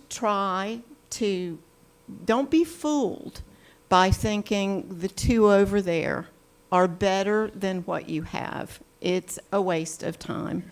And it also taught me a lot about being a peacemaker, which I know that we're all called to do. Certainly I'm called to be a peacemaker. And that brings me to my public comment, except I want to tell you who the other person is. By the way, there's something called a Grand Slam, and that's the national turkey somebody has this competition thing. And there are 4 turkeys, and when you get all 4, you get a pin and a certification. And I think all 4 of those turkeys are in Florida. And I didn't put up his face, but behind that whopper turkey, I thought mine was, good. Notice that its tail feathers are injured because you're supposed to shoot it where the leather meets the feather. He was jumping on the back of the, anyway, I did the best I could. Anyway, behind that gigantic turkey is stakeholder and friend Matt Pierce. And I think he got that at his own ranch. Quite a spectacular bird that is. So I have been all over lately. I am always pleased to go to the River Coalition meetings. Their website is rivercoalition.org, I believe. Their meetings are inspirational, full of science. I love those meetings. And I love it when citizens stand up for what they need, because it changes everything. It's very powerful. And the district was there, and Colonel Booth was there, and we take a licking and we keep on ticking. And we learn and we respond, and it helps everyone. But if you've never seen one of those meetings, I suggest you watch some of their videos. They, by the way, are, if you look at their mission statement, they basically they want to save the river and stop the discharges. And I understand that. Remember, I came out of the Florida Keys, and I was there for 2011 and 2016. And I call 2016 the great seagrass die-off. And when it impacts your home the way that impacted my community, you never forget it. You never, ever forget it. And as I watched that seagrass pile up in my boat basin, because I was oceanfront, and I watched the dead creatures piling up inside the seagrass, and the smell that permeated our home, no amount of closed windows, closed doors, or air conditioning could keep the stench out of our home. And it went on for a long time, and my community suffered. And that's where we are. We are in a situation where this year, everyone had too much water. I'm privileged to be an at-large governing board member. So I go from the top down to Monroe County, and I drive it. And with the district's support, I've gotten to go into areas and see it firsthand. I have been into Conservation Area 3A, and I have seen that high water. I have seen the water in Monroe County, which is glorious and also very high, and the salinity is perfect. I know what's going on in the estuaries. Friends, we have too much water this year. Remember, the first thing I was taught 5 years ago was there are 2 seasons in Florida. I'm from North Carolina, we have 4. There are 2 seasons here, the dry season and the wet season. And then there's God who decides. I used to pray while I was on this board when there was a terrible threat of a drought and people were worried and concerned, and I feel your pain. I would pray for rain, and then the rain started and it wouldn't stop. And I thought, oh, I'm not going to do that again. And this is where we are. We are in a place where we must share adversity. And I now live on the Treasure Coast, and I see it and I feel it. And I go to 3A and I see it and I feel it. And I get phone calls. And this has been, for me, a season of lots of phone calls concerned about the lake. The lake is high. Everything is high. And people want to know what's changed. You know, in the past, it's not been like this. We've had wet seasons, and it hasn't been like this. And I'm not going to go into the details of what changed, because the people who are listening and the people who are here, you already know. You know about the restoration of the dam. You know that we can hold more water. You also know that historically there have been 3 stakeholders who have suffered: the East, the West, and the South. And now Lake Okeechobee is sharing in that suffering. And it doesn't make me feel any better. No one feels better about any of this. We care. We hear you. The staff is magnificent. They take these calls. They do everything they can. To the East and the West, you got water. You got a lot. You got too much. It hurt you. It damaged you. But you got it before the blue-green algae blooms that are on the lake now. And that's something to be grateful for. And I'm very interested, as a scientist, I'm very interested in facts and numbers. And the 90% of the SDAs and the 10%, and I want to thank Mr. Wojtek also for the data that he provided. And I want to tell you what my head processed between listening to Gil and Eve and everyone. And anyway, so I thought, all right, 1988, cool. That's when it started, 1988, and codified in 1994. So what was the world like back then when the agreement, if there is an agreement, and I don't really understand it yet, but I'm going to find out, and I can't wait to find out, and I'll talk to staff about it. We don't need to talk about it today, because right now it's just me talking. So 1988, 1994, what was Florida like? Now, I couldn't very quickly find the numbers of who did the South Florida Water Management District serve, how many people in 1988. I know the numbers are there somewhere.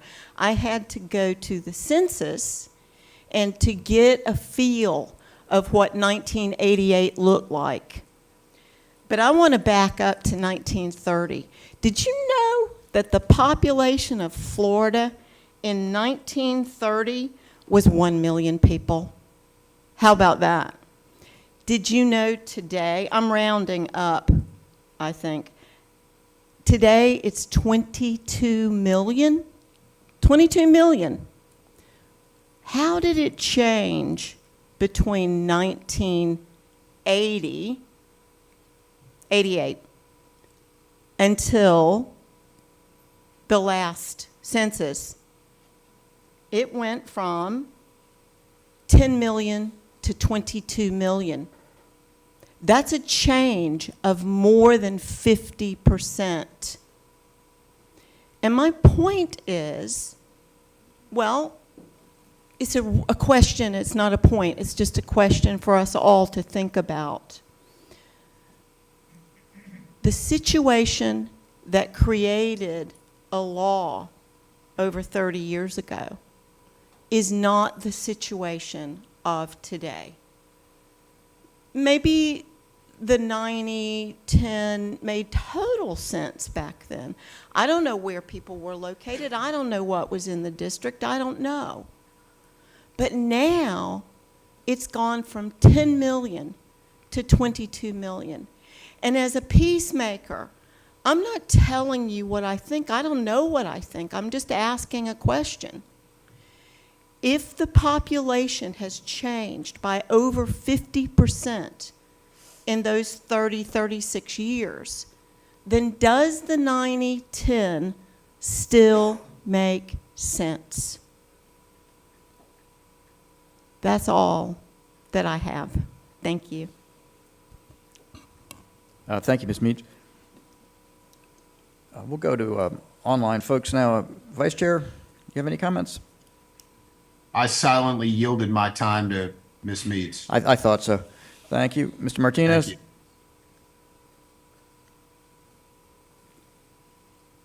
We'll come back to you, Charlie. Colonel Roman?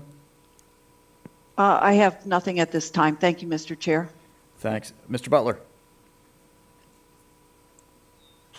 Mr. Chair, I got just two little things here. I do want to say that it was great to get to attend the Senate Bill 1638 signing with the governor.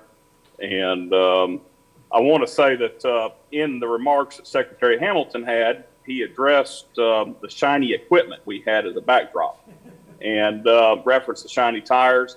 I do want to let everybody know that we caught Secretary Hamilton afterwards with a few of our fellows at the field station, and just told the secretary that is just pride in our equipment. And he was giving Drew a hard time about us having such a great backdrop. No, but it was a great event. I want to echo Mr. Bergeron's comments on the wilderness designation. I was skeptical when I began to hear the threat of this designation and the threat of what it could do on shutting our ability to manage some of our district lands down. The more I hear, the more concerned I get, and I support Drew. I support anything we can do there to try to keep that from happening. There's a lot of activities that we do to manage land that I'm beginning to learn this wilderness designation will harm. So whatever we can do there, I'm in full support of that. The only other thing I want to say is thank you to the Kissimmee River Valley Sportsman Association. I think the district recently recognized them on social media, but they did a cleanup day around the chain of lakes, Kissimmee Chain of Lakes, and collected 2,200 pounds of trash out of district lands and out of our waterways. And I want to thank them for their volunteer service. I know we have a lot of groups that do a lot of things, a lot of cleanup days. And so I don't want to just single out the one, but I want to thank all of them for what they do to help us in preserving our lands. That's my comment, sir. No, thanks, Mr. Butler. Mr. Martinez, if you're there and you have any comment? Yes, no comments. Thanks, Charlie. I'll wrap up then. Mr. Steinley's out. I'd like to thank the governor also for signing Senate Bill 1638. He's been such an incredible supporter of our funding, and it really makes a huge difference, and we've been able to make a huge difference as a result of that. So I always want to recognize the governor for that, for his leadership there. I'd like to thank Vice Chair Wagner for stepping in and speaking on our behalf and doing such a good job with that. We did years of service earlier. We don't normally recognize 5 years of service publicly, but I would like to say that there is someone in this room who is celebrating 5 years of service, and I was thrilled to be able to sign his certificate. So Drew, thank you very much for your 5 years of service to this organization.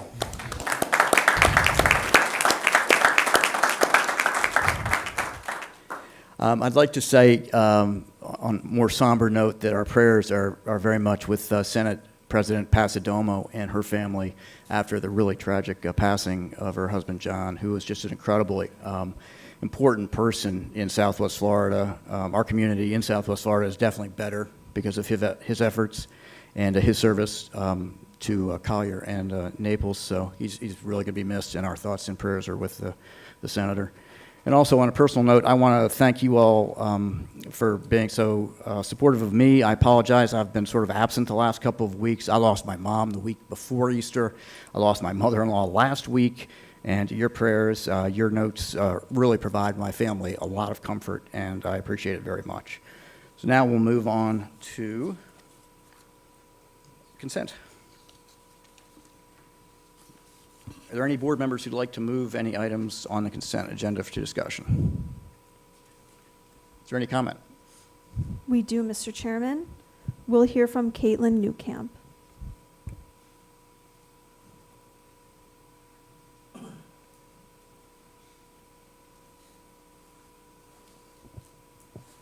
Morning, Governing Board members and Chair. Caitlin Newcamp, Everglades Policy Associate with Audubon, Florida. As Drew mentioned, with April being Water Conservation Month, we'd like to highlight multiple recommendations our team has raised throughout the water supply planning process. First, Audubon suggests prioritizing reduction in turf grass use as a water conservation measure throughout the year. This will help mitigate shortages such as the one we experienced last fall in Cape Coral. The Lower East Coast Water Supply Plan cites 131 gallons per person per day as the 2021 average use, while EPA cites 82 gallons per person per day as the national average, and this difference is due to irrigation demand for turf grass. Landscape irrigation demands are projected to increase alongside Florida's growing population. Therefore, it is imperative that we improve water conservation for irrigation where possible. One way to combat this overwatering is to plant non-turf native plants that are less water intensive. The district can implement this on the land it owns through capital improvement projects and as a public education campaign, which will also improve resiliency outcomes. In addition, we applaud the district for providing millions for alternative water supply projects since 2018. Again, with a projected public water supply increase, diversifying sources is more important than ever. Therefore, we are proponents of various types of alternative water supplies and creative concepts to protect our communities, especially during drought conditions. But many alternative water supply projects focus on reclaimed water. So we ask the district to incorporate advanced wastewater treatment to reduce nutrient loading. Adequately treating reclaimed water before its application will help protect our natural systems. However, we also caution that advanced wastewater treatment reuse water can have phosphorus levels as high as 1,000 parts per billion and nitrogen levels as high as 3,000 parts per billion, which are harmful to our South Florida ecosystems. So we do recommend setting stricter and more consistent standards for reuse water that could end up in our public water systems. Thank you for your time and consideration. Thank you, Ms. Newcamp. Mr. Chairman, we have no additional public comment. Thanks, Molly. Thanks for your comment. Board members, just so you know, the consent item 15 requires a 2/3 approval vote. Is there a motion and a second to approve consent agenda? I'll make the motion. Thanks. And that's going to exclude item 24, which has been postponed. Is there a second? A second? Okay, I have a motion and a second. Is there further discussion? If not, I'll call that question. Mr. Bergeron? Yes. Ms. Meads? Yes. Vice Chair Wagner? Mr. Martinez? Yes. Thank you, Mr. Martinez. Colonel Roman? Yes. I'm going to vote yes. Vice Chair Wagner?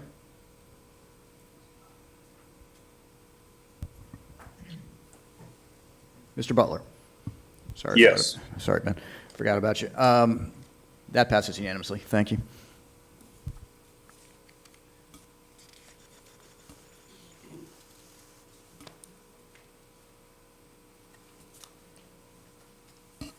We'll now move to discussion agenda. Mr. Scully.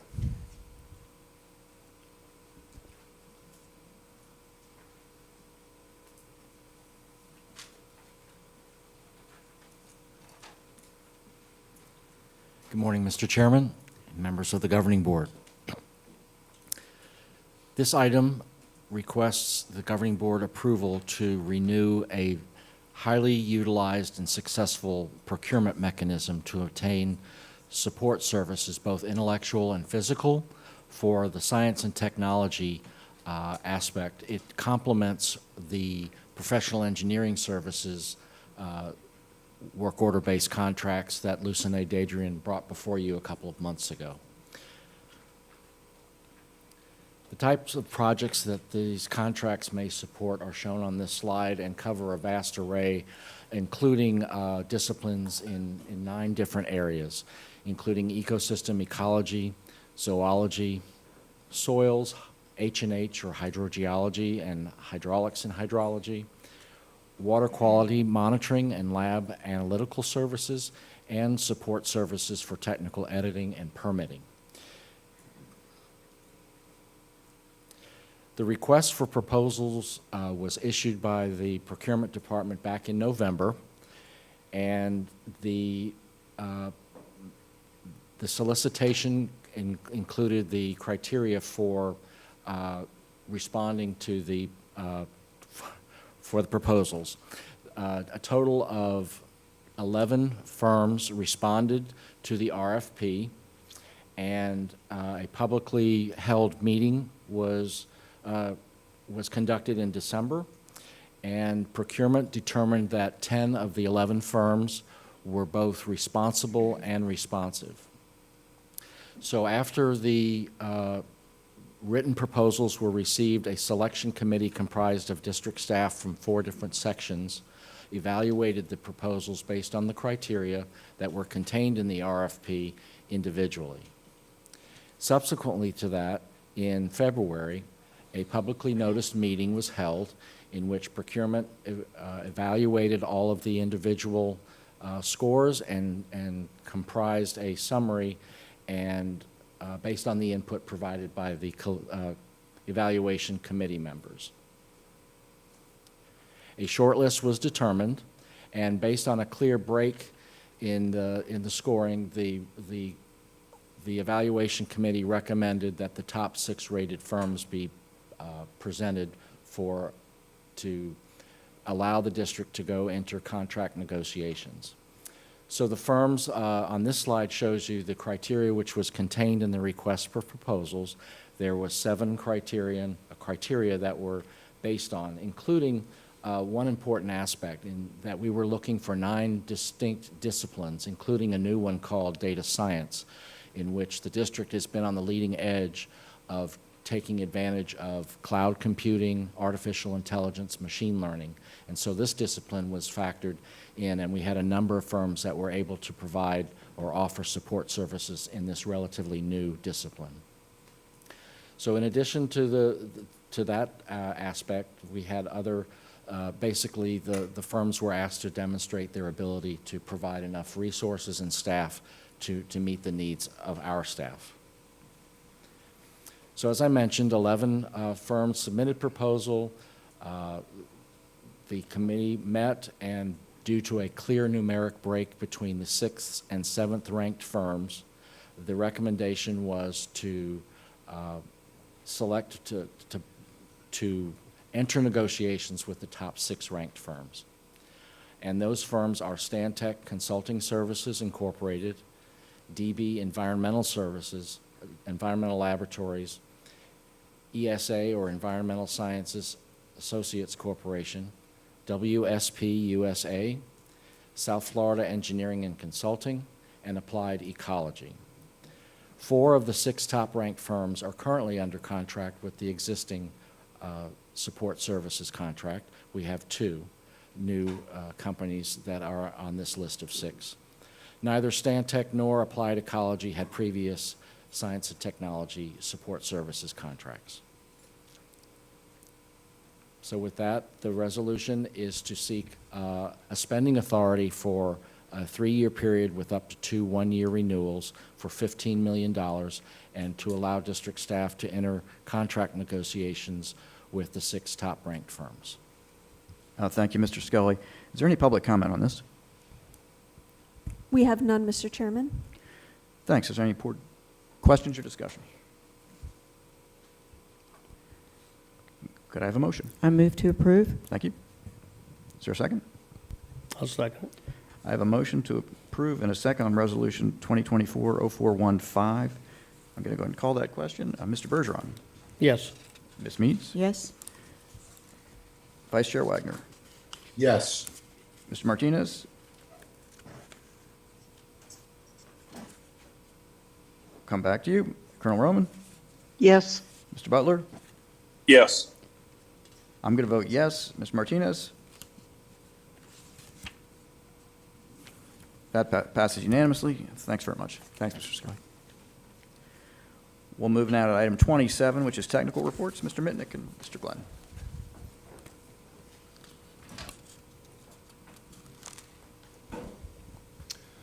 All right. So, morning, board members. As usual, Lawrence and I are going to run through the technical report. So just starting off with rainfall over the past several months. You can see, what's that, 5 months, the last 5 months, we've had above average rainfall, so more than we typically get during those months, and that's obviously directly related to the El Nino type conditions that we've experienced this dry season. So overall for the dry season, over here on the right-hand side of the graphic, you can see the rainfall totals.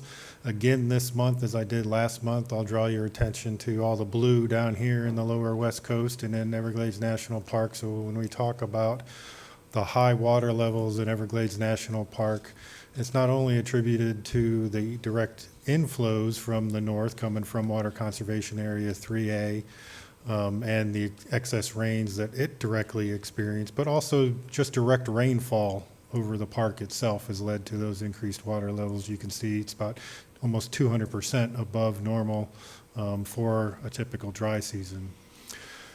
So looking at the upper portion of the system and the upper chain of lakes, up in the top right-hand corner, you can see East Lake Toho. It's just been following down this recession line that we typically do to get down to the summer pool in a more managed way, and instead of taking that sharp decline here that is not conducive to nesting or wading birds in their habitat. So we follow that line to make it more conducive for wading birds, but still try to get it down to the summer pool. Similar story down in Westlake, just following that sort of recession rate down to its summer pool down here.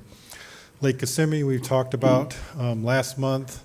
With some of the rains, allowing it to push up well above its schedule there, but recognizing the construction efforts that the Corps of Engineers is currently undertaking on the U-shaped weir at the bottom end of the restored river channel. With the Corps' cooperation, we initiated that drawdown to start bringing it down, and then sort of Mother Nature took over and the lake kept on receding. We currently have, not to bring up the whole deviation issue again, but we have a contemporary construction deviation in the northern part of the system in Lake Kissimmee. And that's what this dotted line going across here is. And just real quick, East Lake Toho, we're just following along its regulation schedule, and we'll start pulling down, Lake Estapoga. Start pulling down its levels here shortly as we try to get it down to its summer pool by June 1st. And with that, Lawrence? Sure, and as John mentioned, releases to the Kissimmee, we're keeping them below bank full. So bank full discharge is 1400 CFS. That's when the river actually starts to exceed the level within the river itself and moves laterally onto the floodplain. So you'll see that the floodplain is relatively dry. And as John mentioned, that is to facilitate the construction work on the S69 weir. And as we look at days of inundation in the graph above it, we're not looking for a protracted inundation of the floodplain this year because we are working on the S69 weir. But if you go below that, you see that dissolved oxygen levels currently are about 6 to 7 milligrams per liter, which is well above the level of concern for aquatic animals and wildlife that needs oxygen in the water. So dropping down to Lake Okeechobee, hopefully by now you're getting used to this new graphic over here on the right-hand side. It's still a tool that's under development, and it would be the tool that we start presenting to the board once the Lake Okeechobee System Operating Manual is finalized by the Corps of Engineers. But for the meantime, over here on the left-hand side, this is the current Lake Okeechobee regulation schedule, LORS 2008, and the dynamic position analysis for the projection of what's likely to be reasonable lake levels out into the future. As I've stated, again, I'm going to continue to bring this new projection to the board called the conditional position analysis, and eventually over the course of the next 9 months or so, we'll start to phase out the dynamic position analysis and just bring this one to your attention. Again, the difference, or the key difference being between the two forecasts, not that one is better than the other, they're both sets of information to inform decisions, but this one takes into conditions-based future climate projections from the Climate Prediction Center. And you can sort of see where the likelihood of Lake Okeechobee would be under the respective regulation schedules, on the left being the current authorized schedule, Laura's 2008, and on the right here, LOSUM schedule should and when it become effective. So kind of looking at how water's moved around the system, you can see there the very large number of inflows to Lake Okeechobee. Now you've reached 2 million acre feet of inflows into Lake Okeechobee from its watershed up to the north up here. Over on the west coast, just shy of 2 million acre feet of water have moved to the Caloosahatchee estuary, with about 700,000 acre feet having originated back here in Lake Okeechobee. Of course, as you're well aware, the numbers over on the East Coast have changed, with about 164,000 acre feet having originated back in Lake Okeechobee, coming from through the C-44 canal to the St. Lucie estuary, with a total of 181,000 acre feet being combined, the basin and Lake Okeechobee water, through the C-44 canal. For C-23-24 canals, just over 200,000 acre feet to the St. Lucie estuary, and then another 140,000 acre feet up to the north in the Fort Pierce area going to the Indian River Lagoon. Looking at water levels, we have gotten below 15. As we're going in today, I think it's 15.98. 14.98, I'm sorry. And if you look at the red trace, you see that we have caught up to 2016, and we are on a trajectory, if we keep going, to make it into the ecological envelope sometime maybe in May. There is the concern still, we've talked about high water levels a lot, and you look over at the depth maps on the side, and you see just starting to have some shallower depths along the outer fringe of the marsh, which is a good thing. But the area that we're concerned about is the interior side of the marsh, and that's where the SAV grows. And so water levels currently are still not conducive for recovery of SAV at time. If we look at what would be needed for recovery, we're still, pretty far off from depth ranges that are needed for a recovery of SAV after a couple of years of loss. If we look at the inflows, you see the inflows have really slowed down from the north. There's 850 CFS coming in from the Kissimmee. The big deliverer of water out of the system right now is evapotranspiration. It's really picked up. Temperatures have picked up. We have 3,500 CFS coming out of the lake just from evapotranspiration itself. We have heard that the lake is starting to get a little more colorful in regards to the cyanobacterial bloom potential. You see that around the periphery of the lake, we are starting to see moderate blooms. As we move into this season, what keeps things at bay during the winter is it's cold.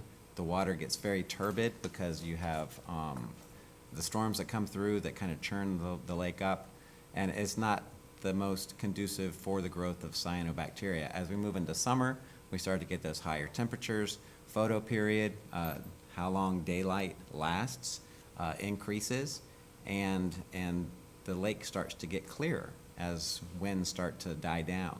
So we see the clearer areas happen more quickly around the peripheral of the lake, and that is where we start to see clearer water, warmer water, because it's shallower, and that's where blooms initiate on Lake Okeechobee, and it's happening this year, and it's happening about a month sooner than it happened last year.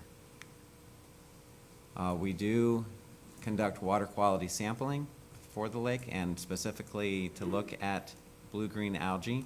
This is the last month of 8 samples. Next month we go to our increased sampling of 32 samples during bloom season.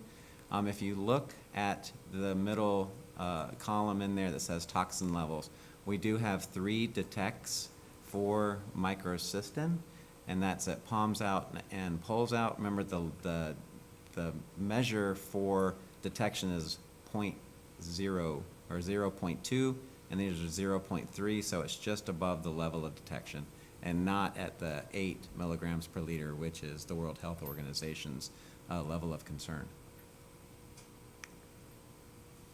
And if we look at what's going on from a chlorophyll level, which is the top, that is really a surrogate for what's happening with blue-green algae, and dissolved oxygen, or the dissolved inorganics, which is the middle.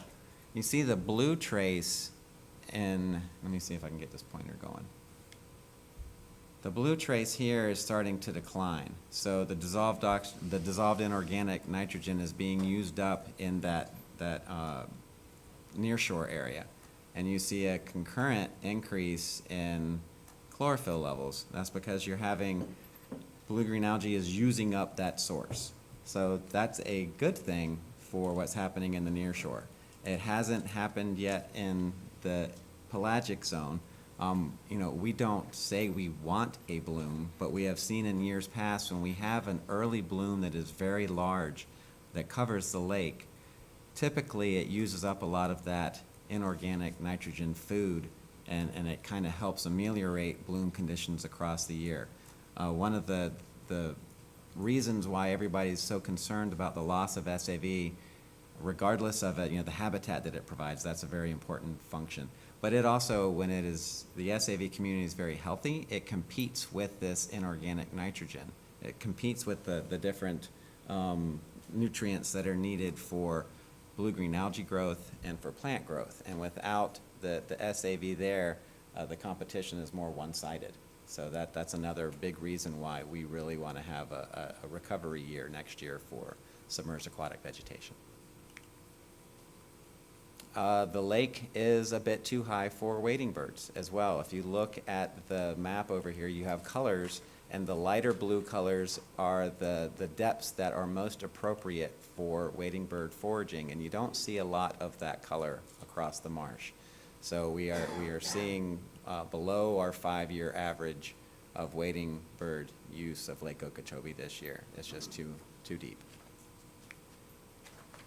However, snail kites really like the condition currently.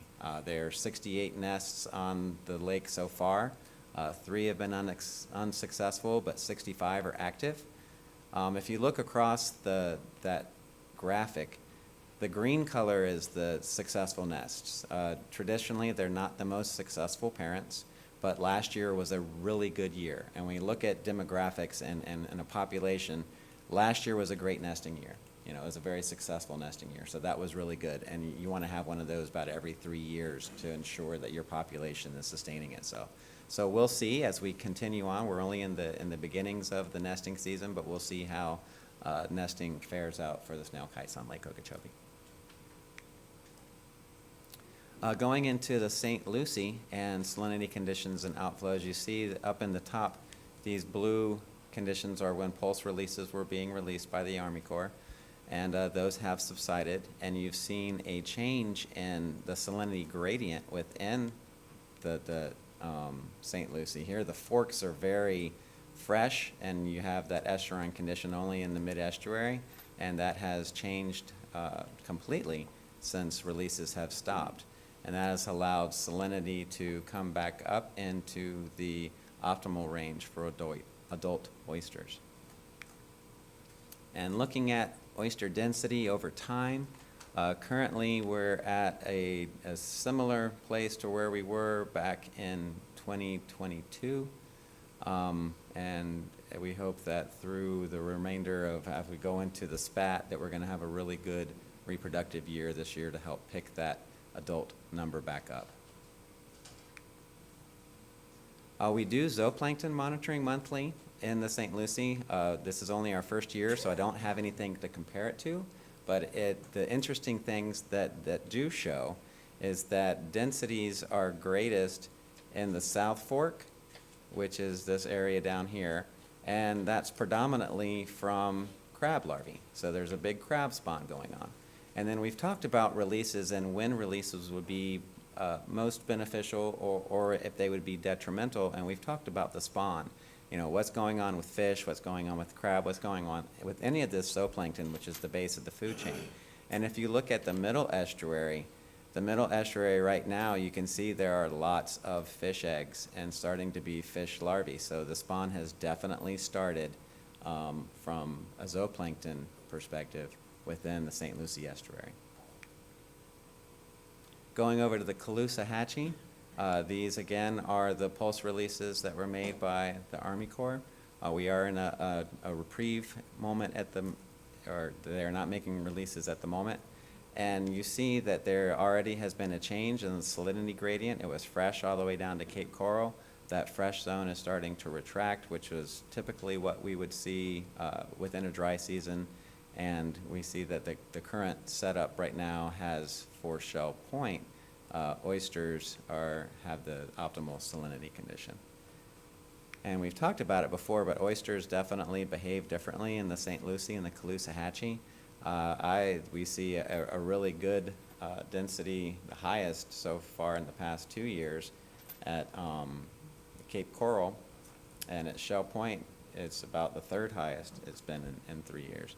So we believe that the beneficial flows that we have been delivering, or the Army Corps has been delivering to the estuary and the Caloosahatchee has been very positive for oysters on that side.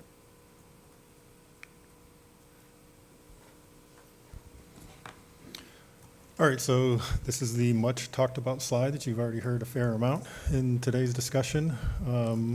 So looking at water year 2024, you can see in total there's been about 1.4 million acre feet of water treated and processed through the stormwater treatment areas. Just looking back, it is the second highest inflows since this board was seated in 2019, and overall the fifth highest amount of inflows since the stormwater treatment areas came to be all the way back to the Everglades Nutrient Removal Project back in 1995. The majority of these bars down here are all the dry season flows. Throughout the years, you can see the vast majority of the lake water, the 64,000 acre feet, have come predominantly this dry season. We're getting towards the end of the water year. So the end of the water year is April 30th, the end of this month. So as you'll see a little bit later on in the presentation, when I talk about the future forecasts for rainfall, it's unlikely that we'll get a whole lot of direct rainfall into the stormwater treatment areas in the basin runoff over the next couple of weeks to close out the water year. So that number of 58,000, which equates to the 64,000 here at the top for lake inflows, will continue to increase over the next several weeks as we continue to move Lake Okeechobee water through the stormwater treatment areas. And Ms. Meads, I look forward to sitting down with you in your quest to better understand the stormwater treatment areas and the facts, the data, and the history of how they are operated and the system functions. So I'll make myself available at your convenience. As we look at the levels within the stormwater treatment areas currently, they're all at about their optimal level, which is down here, which is 1.5 feet. We are a little deep in the STAs in 3-4. This is where we are taking lake water. We usually take it in STA 2 and STA 3-4. STA 2 currently, we are treating nuisance aquatic vegetation that we don't want to come into the STAs. We don't want them in there because they impede performance, and if they do get in there, we have to go and try to get them out, which can also have some collateral damage on the plants that we do want there. So we do our best to treat that vegetation before it gets into the STAs. We look and we see how are the STAs performing in their concentrations currently. STA 1 East is at 22 parts per billion. We have STA 1 East at 18, 16 at STA 2, 13 at STA 3-4, and STA 5-6. Remember, a couple months ago, it was up in the 50s. It's down into 37, so performance is looking good. And remember, the performance is going to change through seasons. So as we go back into the wet season, typically that's when our best performance is, that's when our most growth is. So you kind of, that's why we look at things on annual averages to see where we are with QBO. Looking across the STAs, only one flowway is offline currently, and that is the eastern flowway in STA 1 East. We did a lot of reconstruction work down here where we had some issue from a storm that came through, so we are doing, it is being revegetated currently, and it'll come back into operation in the fall of 2024. And otherwise, all STA flows are going, and we have a capacity of 600 CFS in STA 3-4 currently.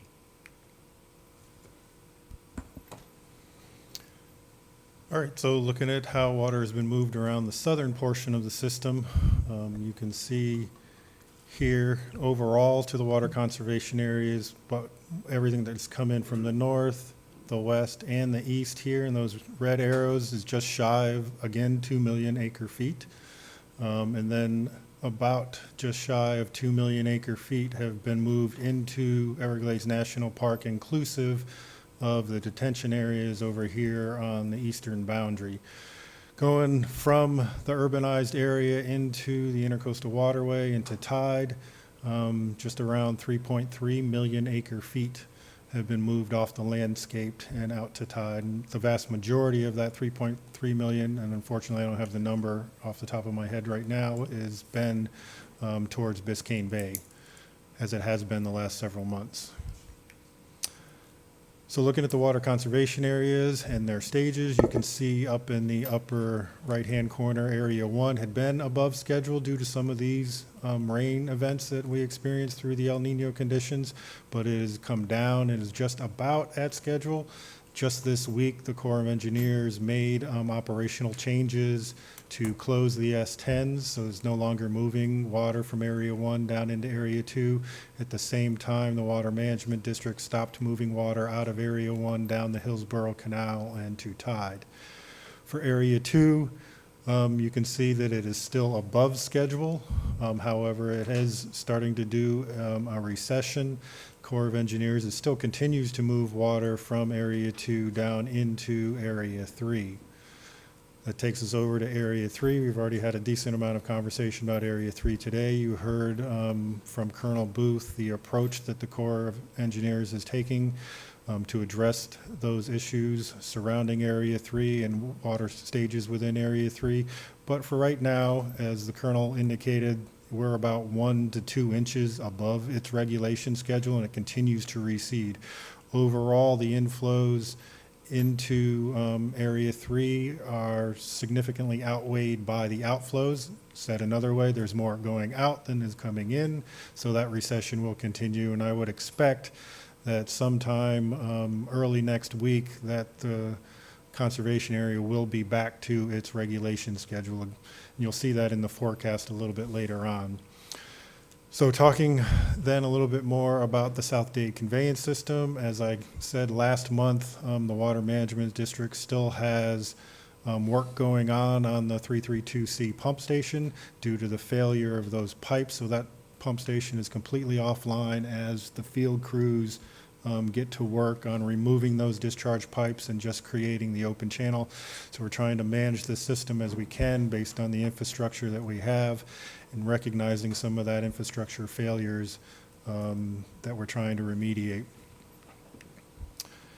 So just real quick then, just projection-wise, looking at the dynamic position analysis, you can see on the left-hand side of the screen what the projection is for Conservation Area 2.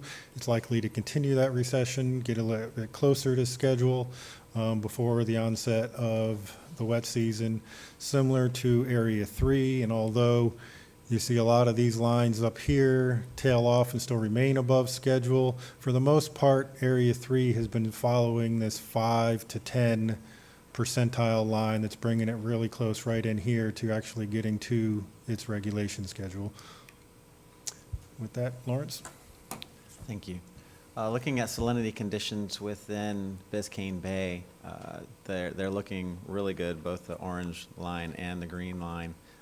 just hovering above 20, and you see it's a direct impact of what is flowing off of the landscape and into Biscayne Bay.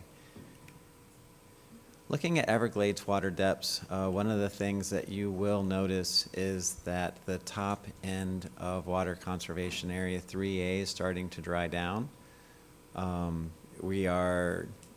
If this had happened at the beginning of the dry season, this is when we start worrying about peat fires or loss of soil layer, but we're pretty late in the season here, and we're not looking at it as that big of a threat. One thing you will notice is that there is very good connectivity still in Lossman Slough, in Shark River Slough, and in Taylor Slough. The central portion of the lower central portion of Water Conservation Area 3A is receding as well. And John had a couple of graphs in here that I wanted to point something out. And it's going to tie into what I'm going to talk about with wading birds. Over here, we're seeing this recession that's coming down. And then whenever depths increase again, it's called a reversal. And then it comes down again, and it's doing good. Then it has a reversal, and then it comes down. So it's starting to get shallower, and then it gets deep again, or deeper, and then it goes shallow again. So when we come down and we look at how that impacts wading birds, the nesting, if I was here last month or 2 months ago, we were talking about, hey, there are so many birds in the Everglades, and it's really wet, and we're looking for hopefully a really good nesting season. Those reversals have impacted nesting and the adults' ability to go and find food for their young. So when you have that recession that's nice and gradual, it's getting areas that are starting to get shallower and shallower, and it concentrates the prey base into these drying pools. And so that makes foraging for the parents very easy. It's like, going to get your fish out of the barrel and take the groceries back to your babies. But when you have that shallowing, and then all of a sudden it gets deeper again, it disperses prey. And so it makes it harder for the adults to take food back to their young. So that's what we have seen this year, is that it started out looking like it was be a banner year, but it was El Nino, and we kept getting recurring rain events that were then making those shallowing pools deep again and hard to forage from. So wood storks have abandoned nesting. There's only 3 nests remaining of 300. They've had 3 not so good years in a row, so we're looking hopefully next year to be a good year. Nesting in general is way off. There's currently 6,000 white ibis nests, and the 10-year average has been 32,000. So we see how this El Nino year with these reversals has really had a negative impact on wading bird foraging and nesting in the Everglades. But the silver lining here is that these current wet conditions have produced a lot of prey that are still distributed across the landscape. So if we go into next year with this increased prey production, it could be the setup for a banner year next year. Looking at Florida Bay salinities, we are in really good shape. I believe this is the first I've rolled out a new way to look at this. We have the bluish purplish interquartile range that looks at data from 2001 and 2016. So that's where, if we were in there, we were in a pretty decent range based on what the past conditions are. But that's not the restoration target that we're looking for. That was just, we seem to be okay as long as we don't go above that red dashed line, which is 40, PSU, that starts to represent hypersalinity. The bay stays in pretty good shape. But now we've added that dotted line on the bottom. That's been from some paleoecological records to say what was salinity like in the bay, historically. And so when we are riding along that line or a little lower, those are more restorative conditions. So we see that currently in both the eastern, or in all of the eastern, see here's the dotted line, and then our black line is what it is currently, and central and in the western bay, salinity setup currently is fantastic. All right, so I thought I'd throw in these couple of slides for this month's briefing. We've heard a lot about El Nino and La Nina and the transition that is being forecasted. So I just wanted to quickly talk about the various weather patterns, and I'm talking global weather patterns that affect weather here in South Florida. And there's three basic phenomenons that your staff monitors, obviously with the help of the National Oceanographic and Atmospheric Administration. But there's the El Nino Southern Oscillation, which is the El Nino and La Nina, and you can see there highlighted the types of effects that each of those phenomena have on South Florida. But there's also the Pacific Decadal Oscillation and the Atlantic Multi-Decadal Oscillation that also has effects on South Florida. So when we talk about those decadal events, we often talk about the AMO down there at the bottom and whether or not it is in the warm phase or the cool phase. And that has a meaning for the overall weather in South Florida. And we've been in the warm phase for the better part of a decade now. And there is debate on whether or not it will ever switch back to a cold phase or the likelihood of that happening. But it's just something we keep track of. And that speaks to the amount of rain and the intensity of storms, those kinds of things. So as we look on our current conditions right now, this is sort of the projections for El Nino, and how you'll see that the projections have it waning and a transition to a neutral condition between April and June.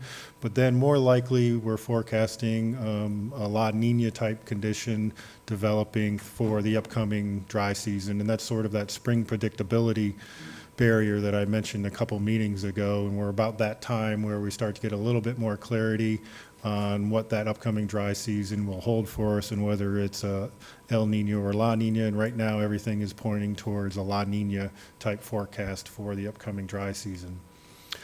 So that takes me to Colorado State and their predictions for the upcoming hurricane season that they just recently published. Over here on the right-hand side, you can see the number of named storms, number of hurricanes, et cetera, et cetera. And just by way of edification, I included the 2023 forecast, and you can see they're forecasting significantly more named storms than last year. And that's attributed to that La Nina type forecast that enhances the intensity of storms in the hurricane season. So just something to be aware of. We're obviously going to keep an eye on it. We operate the system based on the conditions that we have on the ground and those future forecasts. But just wanted to make everybody aware that the upcoming hurricane season is forecast to be a little bit more intense than last year's was. So just real quickly, Climate Prediction Center, as I said, there's sort of the transition now over to equal chances. And then and you get out to the August to October window down there in the bottom left-hand side. They still have a little bit above average forecast for rainfalls right around to the north of Lake Okeechobee and just a little to the south of Lake Okeechobee. But for at least the next 2 weeks, there's going to be much below normal rainfall. You can see all these days of no rainfall going out through Tuesday of next week. So with that, Mr. Chair, I'll turn it back to you, but it looks like it's going to be a good boating weekend in South Florida. Some good news from you, finally. Hey, John, I've got a quick question, going back to what, you had one slide with a bunch of really big words on it, maybe 3 ago. That one.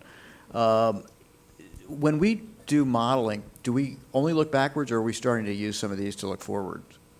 We do a little bit of that look forward. A lot of this type of modeling comes from NOAA. Yeah. And they do have products that do look forward in time.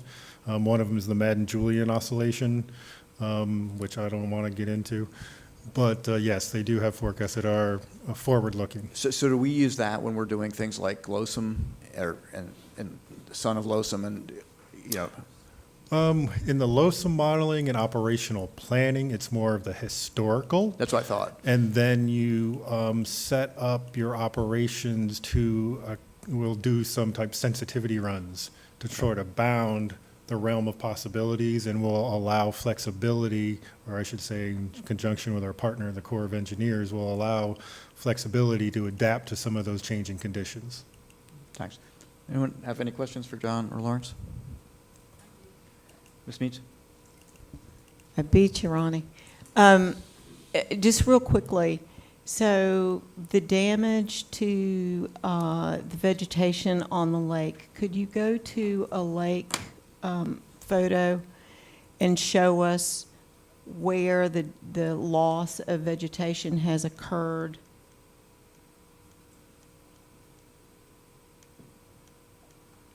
And talk to us about how that's restored, when that's restored, and the process of restoring it. Let's see. Okay. Let's use this section over here. This blue kind of fringe area, I mean, the light right where it goes between blue and green, that is the outer edge of the marsh. That is where SAV is the most important, because the marsh itself are all the emergent plants, the tall bulrush and Eleutheris, you know, all the things that are above the water really is that marsh that you see that is colored green. It's the fringe that goes around it is where the SAV is, and it's an intermediate between open water and the really dense place where fish really can't swim and go. So that is where it is located, and that's where it's really important and serves as that kind of habitat for a nursery area for fishes and for bugs to be, and for the fish to eat the bugs and all that kind of stuff and keep everybody safe. So it's really, as we did transect work this past month on SAV, and then we do our full-blown analysis of what vegetation is like in the summer. That's the growing period, so we wait to see what is coming back, and I'll come to you at the end of the summer to tell you exactly where we are.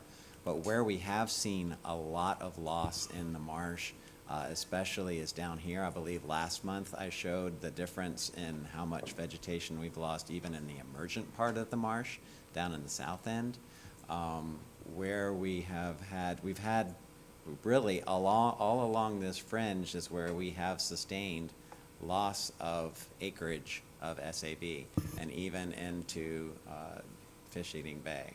So, you know, next month, if you would like, I can bring a map that shows where have we been. We like to have about 30 to 35,000 acres of SAB on the lake. Currently, we have between 2,500 and 3,500 acres. So it's a dramatic decline. And as I said, it's important from a habitat standpoint. It's also important from competition for nutrients with blue-green algae. I have one more question. Is there anything that we've learned, takeaways that we've learned on this year? Because I don't know if people have an appreciation for, as things change, we change and we learn from each year. Are there any takeaways that we're ready to share, or is that something for more thought? No, I mean, I think from a lake ecology standpoint, this is the reason that we have the ecological envelope that's over here that says when we operate between about 15.5 down to about, 11.5, 12, we stay in that range. That's where we're ecologically healthy for the lake. That envelope, it characterizes multiple different aspects of the environment. You have a slow recession for the wading birds and for concentration of prey. You have a slow ascension because you don't want to drown out alligator nests and that sort of thing. So all the different ecological components are captured within the ecological envelope. We know that maintaining levels, when you get up here into the 16s or 17s, we only recede about 3 feet a year. We know that that is not going to keep us in the ecological envelope. El Nino and the hurricane prior that put, 3 feet of water on the lake in a month, we're still dealing with that water. So we had all that additional water followed by an El Nino, And that makes management of the lake for the ecology really difficult. You And I'm know? not asking for myself. No, no. I'm but no, asking no, for the that's all- people yeah, who I'm are just calling me explaining that you know, don't. yeah, we don't know where know. we need to be. It's just what does Mother Nature bring us and when does it bring it to us? And when you have one big event followed by another big event, a wet season event by a dry season event that are both wet, that pushes us out of this envelope. You're quite welcome. Any other questions? Mr. Bergeron? Well, I think we're, any way that we can get water out of the lake, any way we can get water out of conservation area 2 and 3 moving south, any discharges that we can implement. We need to do everything humanly possible in the next 6 weeks before the rainy season. This whole system is just full of water. And Area 2 is a foot above schedule, has been all year. I know you're releasing quite a bit of water, I think, John, outside to the east. We need to continue that. Now that we have the S12 shut, and A and B and 343 A and B, and that's about, depending on how high the water is, about 2,000 cubic feet per second that's not going south. Are we in a position that we should try to move water before the rainy season out the L31? Or I just think we're going to have a catastrophic high water if we don't do everything that we can now.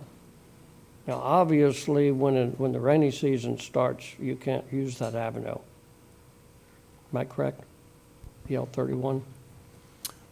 Yeah, so it would always be subject to direct rainfall within the basin and managing those basin levels. But to your point, yes, we are, and I forgot to mention this when I was touching on this slide, we are continuing to move water out of Area 2 to tide through the structure that is right about here and moving out that way, as well as the structure coming down the North New River and moving water to tide from there. At the same time, we're also continuing to move water out of Area 3A through 3B and into the Miami Canal and take that water to tide as well. So we're trying to maximize all of the outlets that we have available to us to get water out of Area 2 and Area 3. For your question about the L31 North, as I pointed to, we have that infrastructure failure at 332C that doesn't allow us to use that pump station. 2 of the 5 pipes at B are also in a deteriorated condition, and they are used at a last resort. So putting even more water down the South Dade conveyance system, I would not be advising that at this time because of that infrastructure trailer. What that would result then in is having to open up S197 all the way at the bottom and just dumping all that water down in Card Sound. So I don't think that is a tenable proposition at this time either. Well, everything that's available, I would certainly suggest that we get as much water out of this system as we can, because it's a setup, Yes, you know, and we're 6 weeks from the rainy season. And it's kind of interesting that we really see the impacts to the environment and the wildlife with high water, even on your nesting. Do you have any nesting going on in 2A? The nesting in 2A generally is not comparable to what occurs in 3A and in the park. 2A, Correct. high water? I think it's been mostly the change in habitat over time, just because how that system was managed over the past. We're looking at changing that regulation schedule because we know it's been high, and it doesn't. Yeah, but if you're a foot above the regulation, It'd be hard to have any nesting in 2A. You certainly wouldn't have any pooling, like you had said, as far as the prey. And of course, the Everglades really should have at some point in time with Everglades restoration, a dry season and a wet season. Now, I know we don't have all the infrastructure for that as we speak, but that's our goal. As we raise the Tamami Trail and we get the condition base on the S12s, we're starting to get to the point where we can operate the conservation areas as per schedule. And I'm looking forward to that day. But I think it's a fine example, and the lake is being substantially impacted by high water. That's because we have the same amount of rains we had 100 years ago with half the watershed to store it. And but as we continue to go forward, I'm looking forward to us being able to control as much as is natural to compatible water levels with the environment. So all I can say is that any avenues that we have from the lake down to Everglades National Park, any avenues we have, we need to take full advantage over the next 6 weeks. Thank you. Mr. Steinle. Two things. I think, over the past 5 years, I think that's probably, Lawrence, the best report in terms of Florida Bay conditions that we've seen. Yes. And, it's obviously it's been a wetter season, but it's also is not lost that it's because of it's because of operations and projects that are just getting more water down there. But that's just terrific to see. Can you just flip to the movement of lake water to estuaries page? It's one. I think it's one back. Is that it? Or a couple back? It doesn't matter.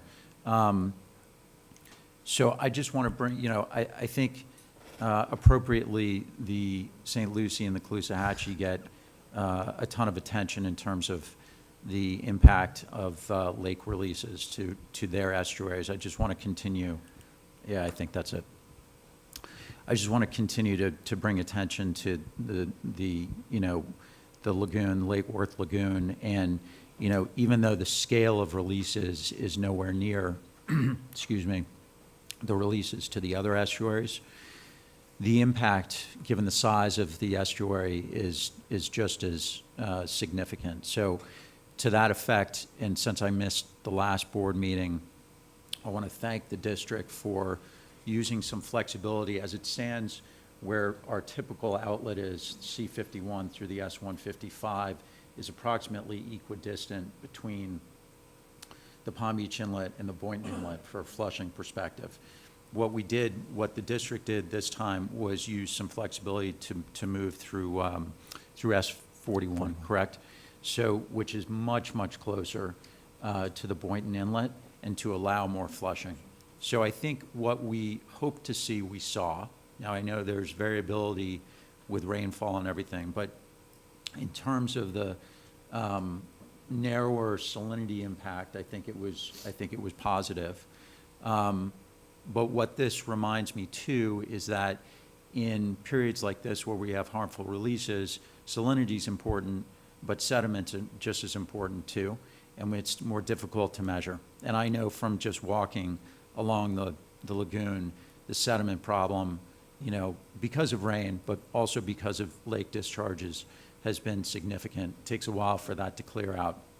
But each time we have these occurrences, it impacts that ecosystem. So I just wanted to bring attention to that, but also thank people for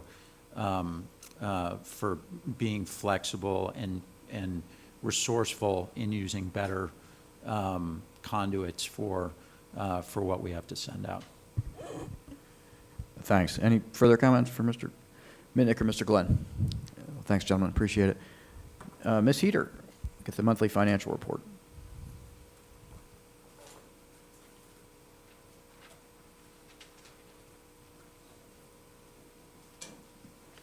Good afternoon. The monthly financial report is through February. It has been posted to the district's website for the public. So between January and February, the district collected $77 million, mostly within the intergovernmental. It was $59 million of that $77 million through the invoicing process to reimburse expenses for Everglades restoration. The district has collected thus far 89% of the ad valorem taxes, which is, on target. That dollar amount is $303.4 million out of $341. We spent $87 million during the month of February, so typical, around, close to 90 is where we're at right now. And the area or the program is within your restoration at $54 million of that 87 million. So everything is looking good thus far, and cash position, we're in a good position now because of our ad valorem collections. Thanks. Does anyone have any questions or comments for Ms. Heater? Thank you very much. Thank you.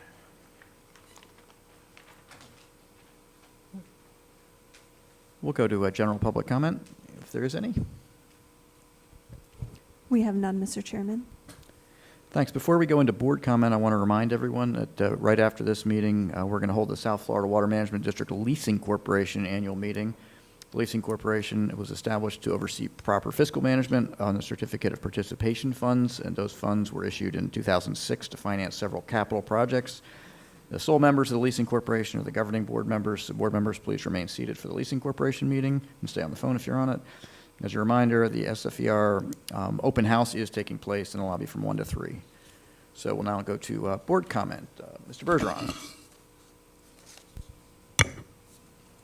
Great meeting. Honored to be with all of you, and I would like to have a response on the wilderness. If you could consider that, Drew, in regards to the ability for us to move water, the ability for us to, and I use several examples that's in wilderness. You got to go through a NEPA to clean a culvert. You got to go through a NEPA to remove vegetation.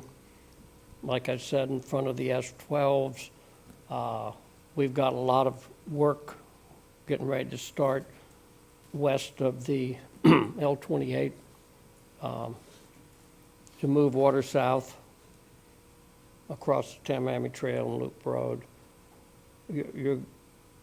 I believe that will make it very difficult for us to be able to move forward in many cases in the future with Everglades restoration. Our sister agencies have written letters regarding that as well, and I think it's important for us to put that on record. I look forward to our next meeting, and I believe that, see if I've got anything else here. Also, any involvement you would like with me on DOT, Drew, as we try to get the raising of the Tamaami Trail up, which is going to solve so many problems in this cumulative backup of water and moving more water south, less water going out the Caloosahatchee, the St. Lucie, the Indian River Lagoon. That is a critical step forward in modified water delivery. So I'm 24/7 any way I can be of assistance on that. And I think that's pretty well it. Thanks, Mr. Bergeron. Mr. Steinle? I just wanted to tell fellow board members, and in particular Ben, that a couple months ago I had a chance with Libby and some other folks from the Clewiston Field Office to visit the Lower Kissimmee STA and sort of explore that area that's conceptually part of the plan to understand better the embankments and the seepage canals, and sort of address local residents and businesses' concerns. I think a lot of us also have a meeting with one of the local businesses over the next month or so. So I just wanted to convey that that was helpful for me to better understand that project. And as that concept comes to the board, again, I think fairly soon, both in terms of how it's going to look, scope of work, and the pricing, I think that field visit was helpful. So thank you to Libby and everybody else. Thanks, Mr. Steinle. Ms. Meads? Before we get out of here, can we have a picture made with Drew for his 5-year service award? I know we don't normally do that, but I was thinking the governing board and any staff that's here that wants to have a picture made. Can we do that? I am sure we can. And Jen, too. Yeah, Jen's not my employee. You know who didn't make it to 5 years? Sean Cooley. Boo. Oh, well, he still will. Vice Chair, you have any comments? No comments. Thank you. Mr. Martinez? Thank you. Colonel Roman? Nothing further. Thank you, Mr. Chair. Thanks. Mr. Butler? No, sir. Don't have anything else. Great. I'm supposed to remind you once again that the vacancy remains on the Audit and Finance Committee, which I think I've said every month for the last 4 months. So don't be too quick to step up. Next month, our monthly business meeting is going to be in Stort at the Indian River State College Chastain campus. So we'll see you there, and I'm going to go ahead and adjourn this meeting. And now we are going to call to order the meeting of the South Florida Water Management District Leasing Corporation. Are there any changes to the agenda, Molly? There are none, Mr. Chairman. Thanks. I think you've all received the minutes of the April 13th, 2023 meeting. If you've reviewed those and if there's no changes, could I have a motion? I move to approve. Thank you. Is there a second? Second. I have a motion and a second to approve those meeting minutes for April 13th, 2023. Further discussion? Hearing none, I'll call the question. Mr. Bergeron? Yes. Thank you, Mr. Steinle. Yes. I'm going to vote yes. Yes. Ms. Meads? Vice Chair Wagner? Yes. Let's see. Mr. Butler? Yes. Thanks. And Colonel Roman? Yes. Thanks. That passes unanimously. Mr. Brown?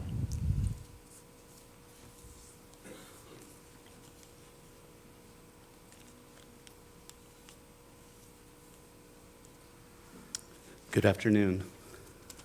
At this point, we would call on the Board of the South Florida Water Management District Leasing Corp. to ratify the officers pursuant to the bylaws. Those officers remain the same as they were last year: Mr. Goss, Mr. Wagner, Mr. Bartlett, and Mr. Mitnick. Thank you, Mr. Brown. Is there public comment? We have none, Mr. Chairman. Thank you. Is there board discussion? Is there a motion? I move to approve. I'll second it. I have a motion and a second to ratify the officers. Is there further discussion? Hearing none, we'll call that question. Mr. Bergeron? Yes. Mr. Steinle? Yes. I'm going to vote yes. Ms. Meads? Yes. Vice Chair Wagner? Yes. Mr. Butler? Yes. Colonel Roman? Yes. Is that everyone? Yes. That passes unanimously.